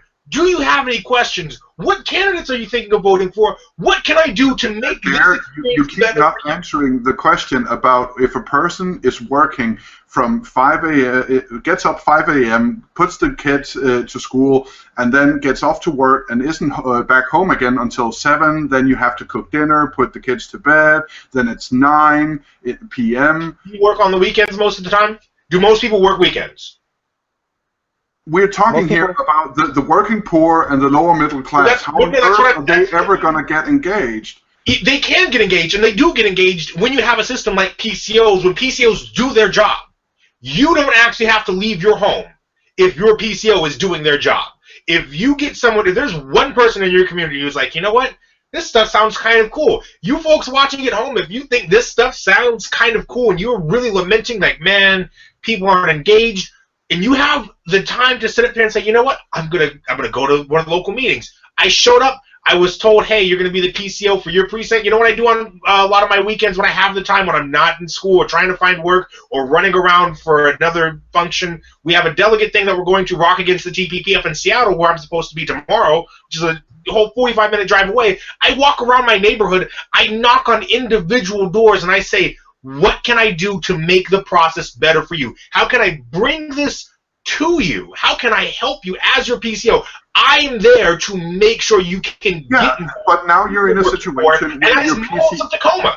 But Adair, imagine you're in a situation where you don't have a PCO, where there isn't someone there to do the job. Or let's just say that you're fed up with the Democratic Party and you don't want to hear anything they have to say, but there's no system like what you're talking about for third parties. Like there is. So address that. There are third-party systems. There are third-party PCOs. There are Green Party PCOs in the state of Washington who will go to your door. And a lot of times, again, I hear no reason why, for 1 weekend out of a month, for 1 or 2 hours, with people who are happy to give you whatever you need to make sure you can come up. I promise you, these parties, these local, like right in your neighborhood parties, are desperate for people to show up and will work with you in any way possible to make it feasible for you to show up. Childcare. They'll help you feed your kids while you're there. It's a couple of hours. Okay, so Adair is absolutely People right. have to work, but no, there's no reason. You want to hold people accountable, you have to get involved. You have to vote. You have to know who's running. Okay. And you do it from the bottom up, Brandon. You do it from the bottom Okay. I can agree with you. There are people who do what you do all over America. That's exactly what I say, but that's not really my point. My point is that the entire political system, the way it is structured now, is unless you are into that kind of thing, unless you are doing what we do right now, is unreasonable to, especially with the inundation of so much media and so many different opinions and sides. It is very unreasonable to expect people to be engaged to the point in which they can hold people's feet to the fire consistently, especially if they're poor, especially if they have jobs, especially if they have kids, especially if they just don't want to do that sort of thing. If Like, you it just just- don't want to If do they're it, just tired to the core of their Yeah. soul. There If is you just don't wanna a do it, house. personal problem. There. That's a personal problem. There is a house. There is a house on my street where there's a woman who has 5 kids living in that house. Now, at least once a week, I see her sit out on her porch with her head in her hands, sobbing. Welcome to how I grew up. I'm talking. I'm just saying it's unreasonable to expect her to even conceive of the notion that she is empowered to change things in the long term. When you are putting out fires, or when you have given up putting out fires because everything around you is simply burning no matter what you're doing, how on earth are you going to get the hope and the optimism needed for you to actually believe that anything you can do can change your situation? I grew up being like in a neighborhood where we routinely got shot at. I grew up in a family on food stamps, on public assistance. I remember Bill Clinton getting kicked out of our nice apartment, moving to the projects, and living through that, and still, to this day, having to deal with the ramifications of both being poor and black in this country. That if you choose not to be engaged, if you make the conscious choice, I don't want to be a part of this because I don't see the point, then there is nothing that anybody can do to help you. Okay, well, I'm okay. The So thing I think that I'm saying is you want to Okay, change. so- You want to change something. You want to know how your politician voted? Hop on your phone, pull up the Google, type in the person's name and their voting record, and bam, those things are public record. Did they vote the way I wanted them to? No. If they didn't, vote for the next person in the primary. How Vote are for you a supposed challenger. to There know are that? things that can Okay. be done that take 2 Then seconds. you need to read each and every piece of legislation to actually be You don't able have to to. read each and every piece of legislation. Okay. We can talk about what people are theoretically. I want to address this. Adair, if a person's voting record is supposed to mean something to you, then you need to know what it is that person voted for or against, which means that you need to know each and every piece of legislation that person voted for or against. When you run these searches, they have a list that tells you right at the bottom. Please don't cut me off. Political major students don't know these things. Why do you expect a high school dropout, mother of 7, to be able to know these things? Because there's no reason not to. Period. There is. No, there's not. No matter who you are in this country. Okay, I refuse to believe there's any reason to not be engaged, especially because most people in this country that tend to be poor are disproportionately people of color. The fact of the matter is, people were poor back in the 60s. People were poor in the 60s. When they went out, they did everything they could to make sure people had the right to vote. Don't squander that. Don't sit up here and give me this idea that, well, you know what, I don't have to know, I should know. There's no reason not to know. There's no reason not to get involved, to understand that, guess what, my best shot of getting out of these BS policies that have been keep being put in place is to get active, period. I've done it. I've been there. I've lived that. I continue to live it. I continue to actually live it. But you are not. I think it's my turn. It's my turn. I think you're the exception that proves the rule, as opposed to what is possible. I think you're Obamatizing yourself. You're making this like, well, I did it, so everyone can. But people aren't making a cut. People. Everyone can, but not everyone could, but not everyone can, and that's the difference. Everyone could learn about nutrition and eat healthy. It's not an issue of money. It's not an issue of access to information. But not everyone will. Not everyone does. Not everyone has the theoretical capability of doing pretty much anything. But due to social conditions, due to material conditions, due to personal conditions, all we can do is meet people where they're at. We can't cajole them by saying that you don't have your problems aren't legitimate. Your problem, like I had those same problems. I'm not saying the problem. What I'm saying is that you're saying with enough willpower. You're saying with enough willpower, you can overcome anything. Stop cutting people off as they're talking. You're saying with enough willpower, you can do anything, and I agree. Unfortunately, that's just not the reality of what people are dealing with. People aren't dealing with that.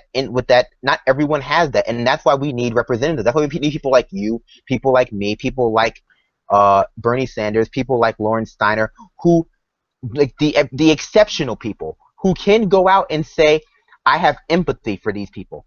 I will go the extra mile. I will stay up all night researching this stuff so that someone with 3 kids who's depressed, who doesn't have access to medication, does not have to.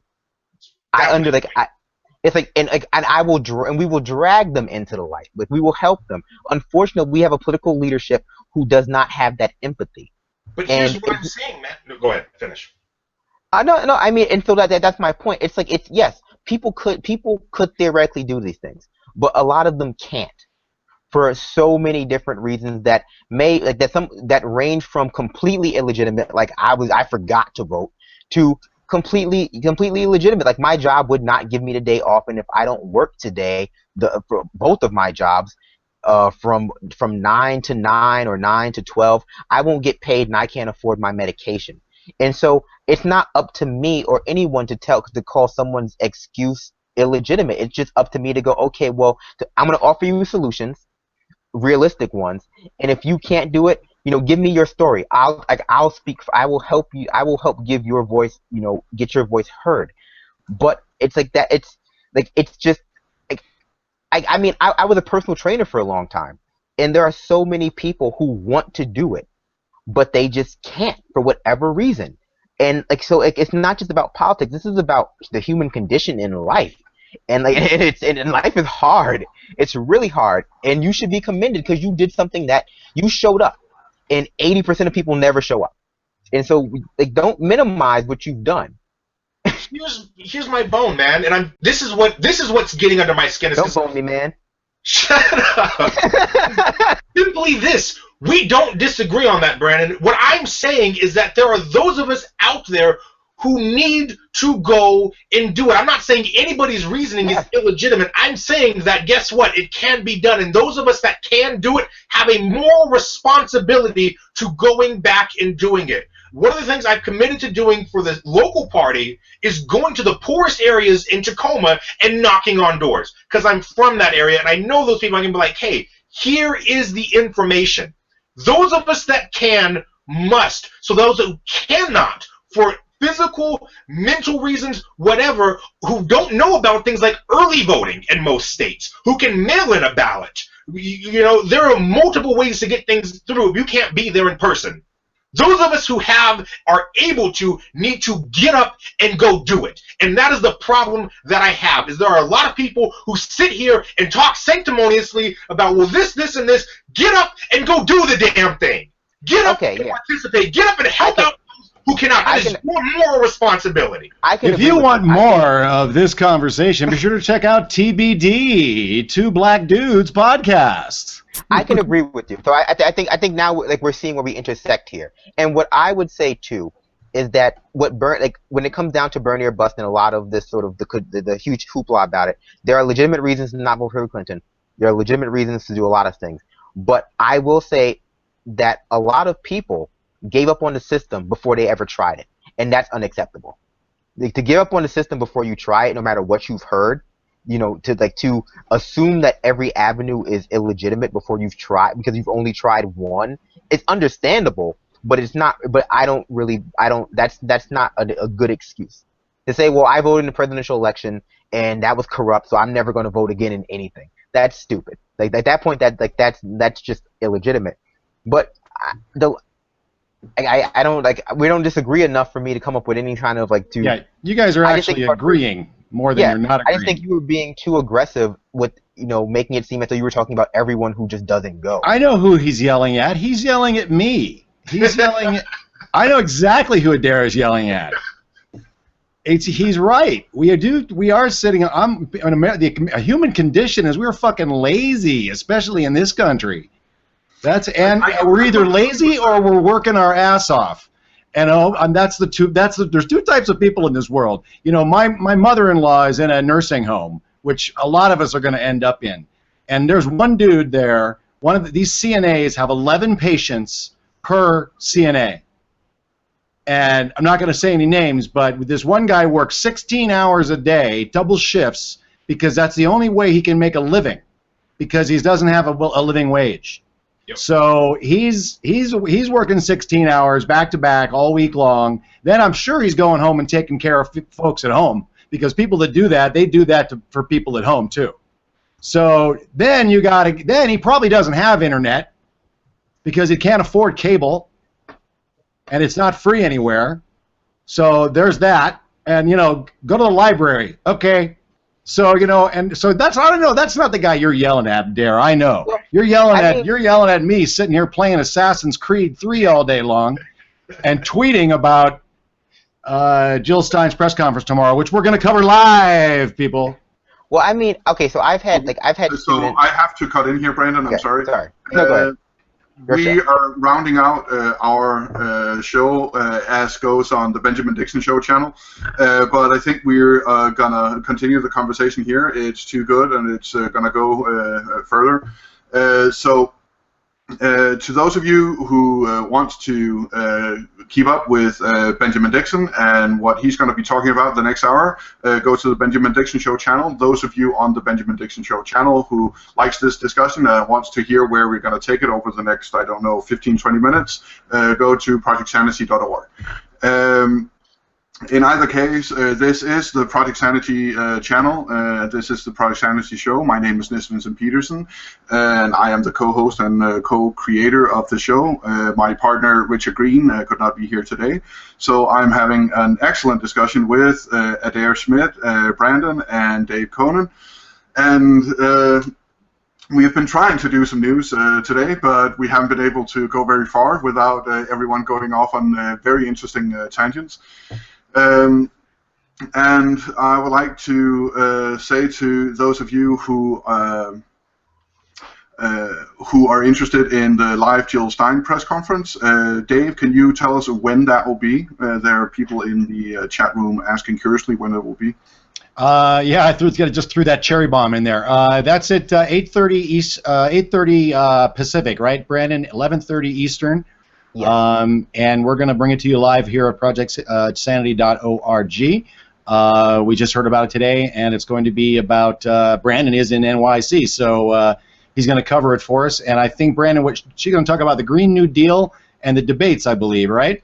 Yeah, she's going to talk about the Green New Deal and opening up the debates to third parties, all four third parties. So she's interested in getting libertarians in there as well. So. Yeah, they've had a lawsuit along with the Libertarians. There's another one pending, but they're not counting on that. So they're going to use the court of public opinion, as she said yesterday. And thanks again, Brandon, for jumping in with me and watching that. That was a lot of fun, and that was a great town hall. I really enjoyed it. But today's show has been really amazing. There's a lot of this isn't strange times, Nis. There's a lot of passion. There's a lot of hopefully all of this energy, like Adair wants, goes out into the street and gets people moving, and I think it is. It's already in the streets. Didn't you hear about? There is a city in Wisconsin that outside Wisconsin that basically burned for 3 days straight. Yeah, Milwaukee. Yeah. Yeah, Milwaukee. Yeah, just Milwaukee. That's all. Although Milwaukee's got its problems. It's one of the cities that's really the epitome of what's wrong with our system and where our priorities are. There's a few of them, but Milwaukee's definitely one of them. But we're nearly at the top of the hour, and the Benjamin Dixon Show needs to take over. So, Dave, there is a question from Eric, who is in the Slack that you need to quickly take a look at. Yes. Thank you, everyone who is going to go to the Benjamin Dixon Show for tuning in, and for those of you staying with us, thank you very much for staying with us. So let me just comment on some of the things that were talked about here. So I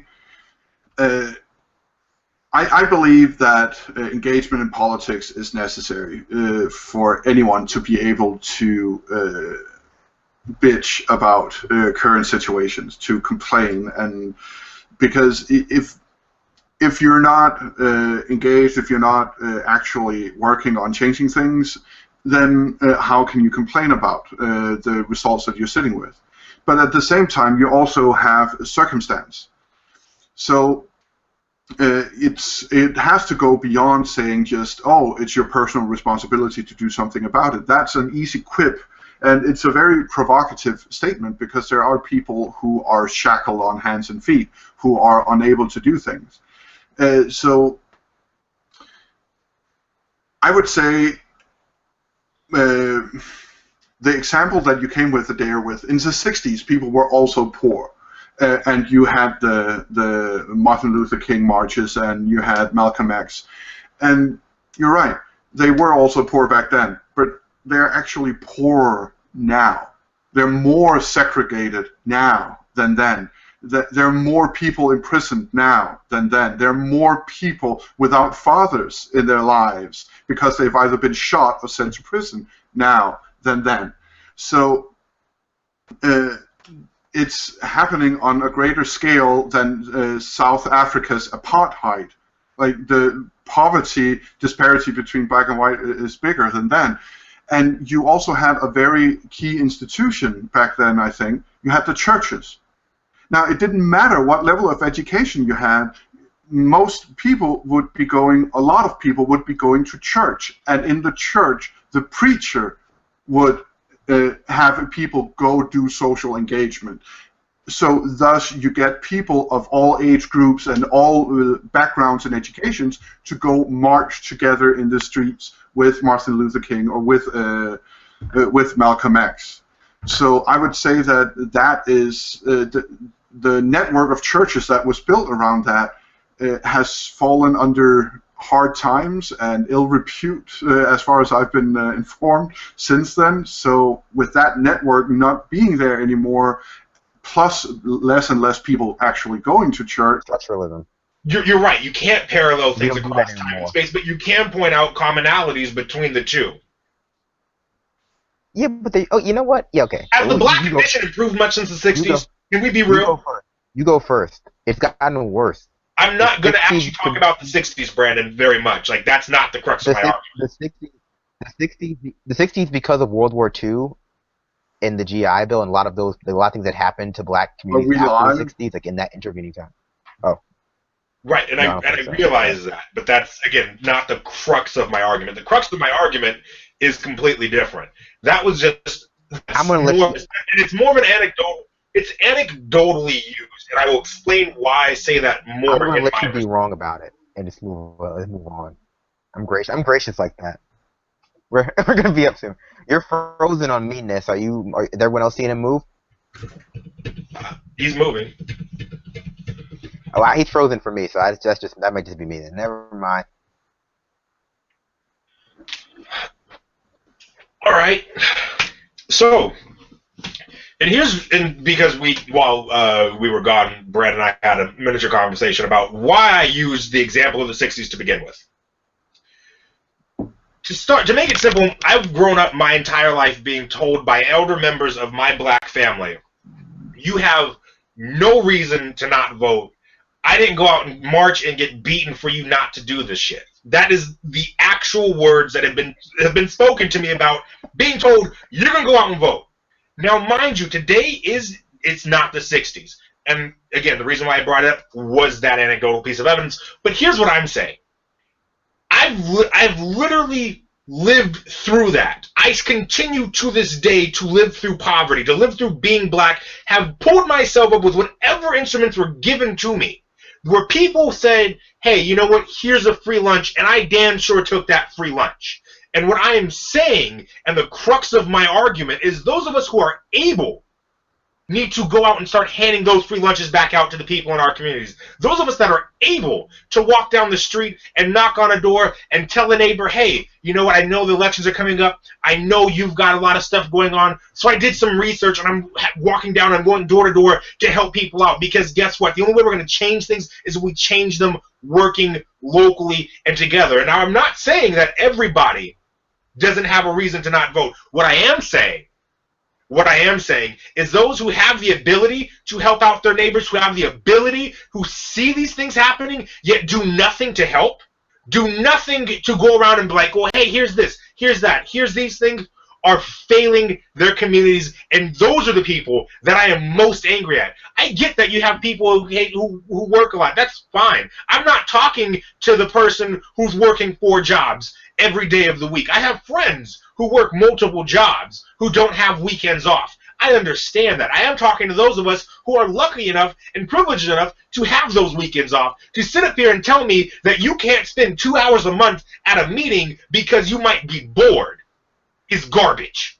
Period. I don't care who you are. To tell me, well, it's boring. I don't like it. I don't feel engaged. Get engaged then. Make it something that you set the time on.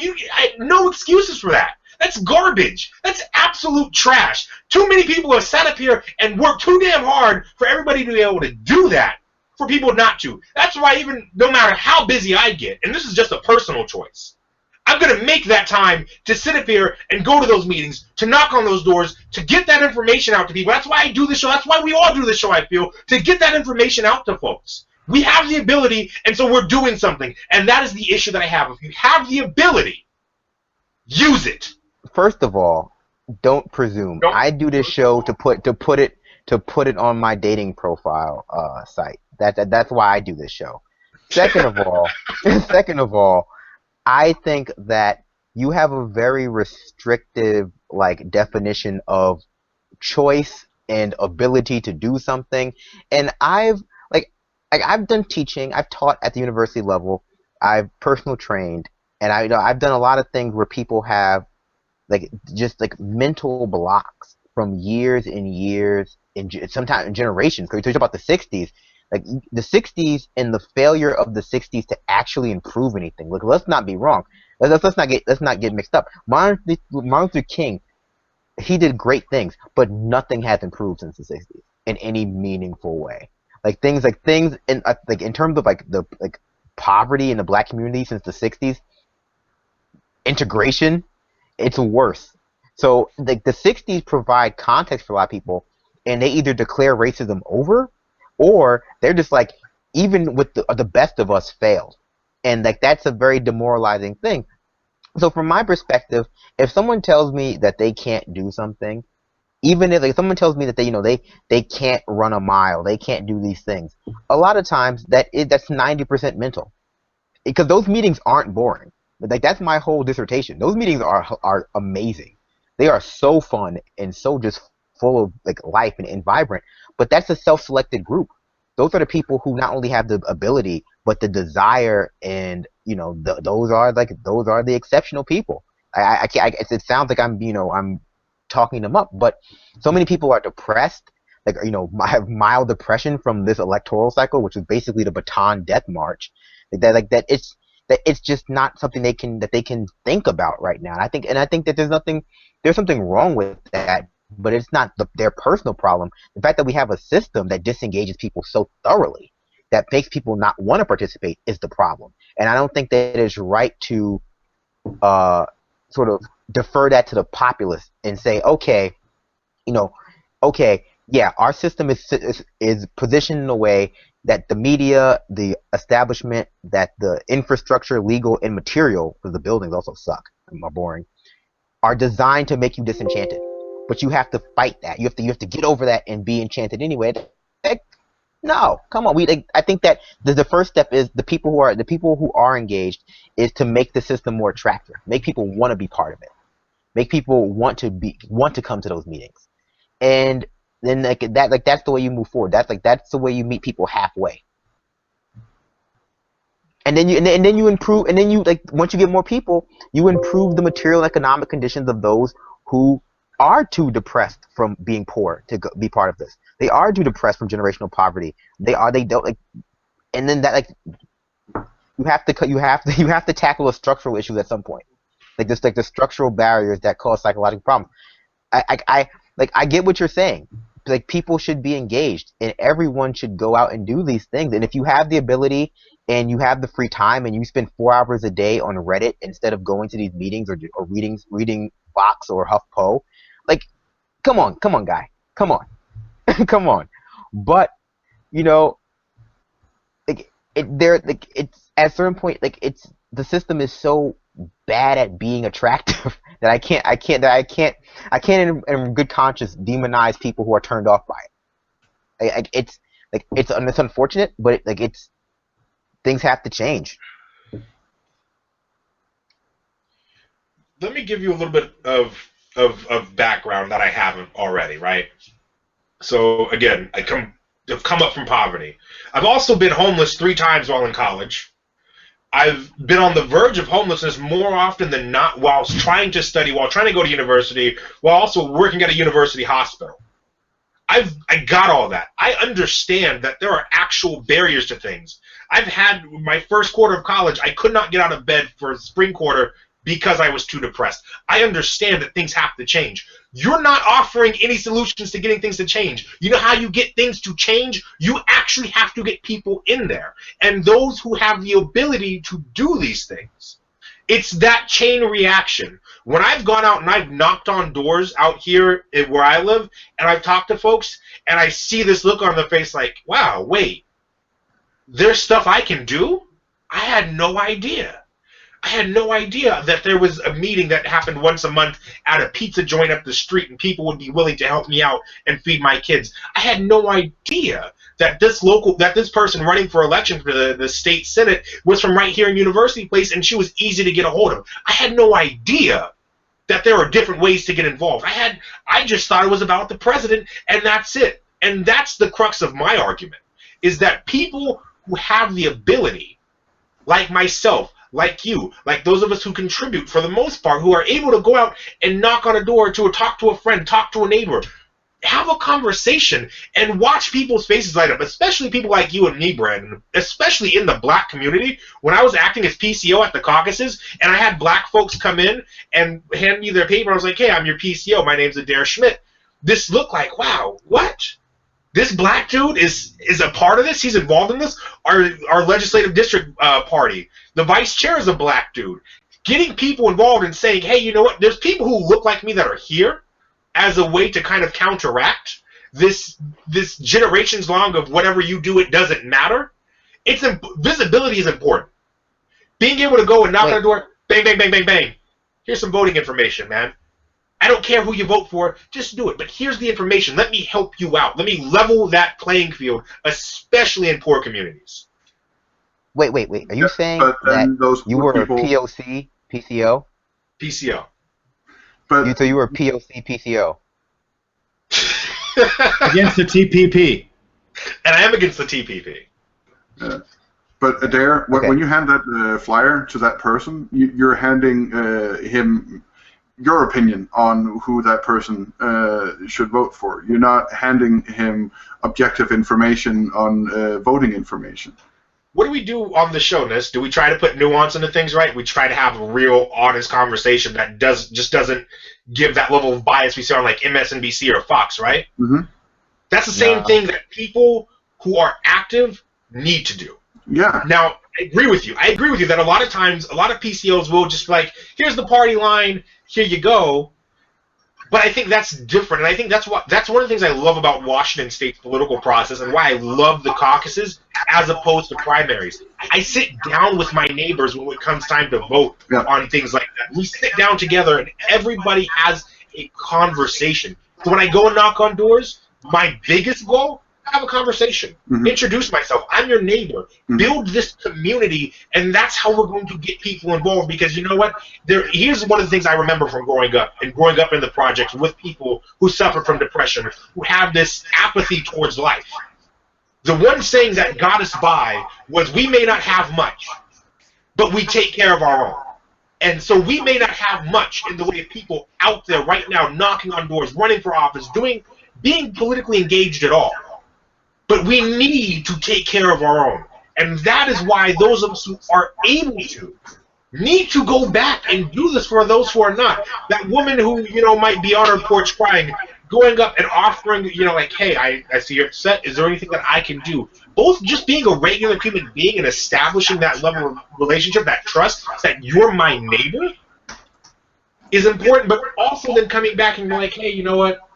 Let's have another conversation. Or I'm out here today, and my official duties as PCO. Here's some of what's going on. Can I answer your questions? Have you been able to vote? Are you even registered to vote? In Washington State, felons can get their right to vote back after they serve their sentence. But a lot of them don't know that, so they're disenfranchised by the lack of information. But you have someone go knock, knock, knock, knock. Hey, I'm a PCO. I'm here to help out. Here's what I can do for you. Here's what I can offer you is information. So you can go to find out. But Adair, so let's say you find a group of people that are engaged or on the verge of being engaged, and when they meet you, they get smitten, and then they get engaged. Now you meet a group of people who don't give a shit. They're middle class, upper middle class. They as you point out, have no excuse not to go do stuff. But they just are of the opinion nothing can change, nothing will change. We thought it would change with Obama, it didn't. We thought it would change this time around, so it didn't. So saying that these people have no excuse, well, they have experience as an excuse, that it doesn't matter what they do, that the system blocks them every way. Totally disagree there, because here you want to say, well, things don't change at all. I guarantee you they do change. Look at your local level. Guess what? The same thing, these city ordinances, there used to be a bus that stopped in front of your house. Now that bus stop isn't there anymore. Guess what? It's the dude that showed up to the meeting. And yes, Brandon, I know we talked about that on the podcast because I saw you look up. but we talked about that. If you don't show up to those meetings, things change. They just don't change in your favor. And then guess what? The fix for that? Show up. Sit in those meetings. Dan, who was on earlier, has a really great story about how he showed up. I think it's like diesel buses can't be used in Seattle, or like it was a light rail that just went up and down the street to different areas, could not be used there because one dude, literally one old dude, showed up and kept making trouble. I don't want it, and people I've talked to don't want it either. Show up. So final comments, everybody. We've gone over by 15 minutes. I think it's time that we wrap up. Everyone finish up with your conclusions. Wrap everything up. I've said it. Get involved. You want to see change. It starts local. That's where the change happens, and you have to be it. So you have to show up. Okay. I say meet people. Where they're at. Be empathetic. If they can't, if they can't come with you, take a little bit of them with you. Take their stories, take their concerns, and give voice to them next time. Use it to expand your worldview and your empathy. And then one day, maybe they won't come with you, but people like them will come with you. We agree. Yeah. So I would say what I always say at the end of this show. I would say that the best thing we can do is have each other's backs. Like this show was founded by two friends meeting across the Atlantic, and people who just heard of it, and people who just viewed it, and people who heard of it through roundabout ways, like Eric, finding out that Eric watched me way back at Bernie 2016 TV, and he also watched Dave Conan, and now he's here working with us. And I would say, if you work towards a purpose, you will find other people who are also working towards that purpose, and have each other's backs. And try, you may not agree 100% with them, so what? Move along aside each other, because you're stronger together anyway. So, Dave, do you want to round it out? Wow, round it out. We need 3 hours, like Morning Joe. I think we need 3-hour shows. There's so much passion and energy and ideas, and hopefully we can. My hope is that we don't stay fragmented. We can get past our egos, because we see it all the time. Things are destroyed because people don't want to do exactly what you're saying. So hopefully we can get past all that, and we can find common ground in areas. And but this sounds like a long-term goal. This sounds like it's going to take a decade, and I don't know if we've got enough time to do that. But we'll talk about that on another show. I'm hopeful. I was hopeful. What I saw last night at the Green Town Hall on CNN. I was so hopeful I gave money. So I think the time is now. We are the ones we're waiting for. All of the metaphors and everything we can say about it. But the revolution continues. The struggle continues. We're going to do our best here on Project Sanity, ProjectSanity.org. We've got new shows. We've got these two guys, TBD, two black dudes, their podcast. We're putting together a whole bunch of other shows with Eric and some of the other folks at the Progressive Army. So stay tuned. Subscribe to the channel. Get notifications as well, so you'll know whenever we go live. And we're going to be live tomorrow morning at 8 o'clock on the West Coast. I'm going to go live. The press conference is going to be at 8:30. So tune in. We'll have the Jill Stein press conference live for you tomorrow here on ProjectSanity.org. And we'll see what she has to say about the Green New Deal. And thank you, Brandon, for making your way over there tomorrow morning. Thanks for a great show today, guys. It was awesome. Yeah, great show. Thanks to Eric. Thanks to Eric in the back room making it happen. Yeah, and staying overtime. Yeah. So to everyone out there, from everyone here at Project Sanity, good night and good luck.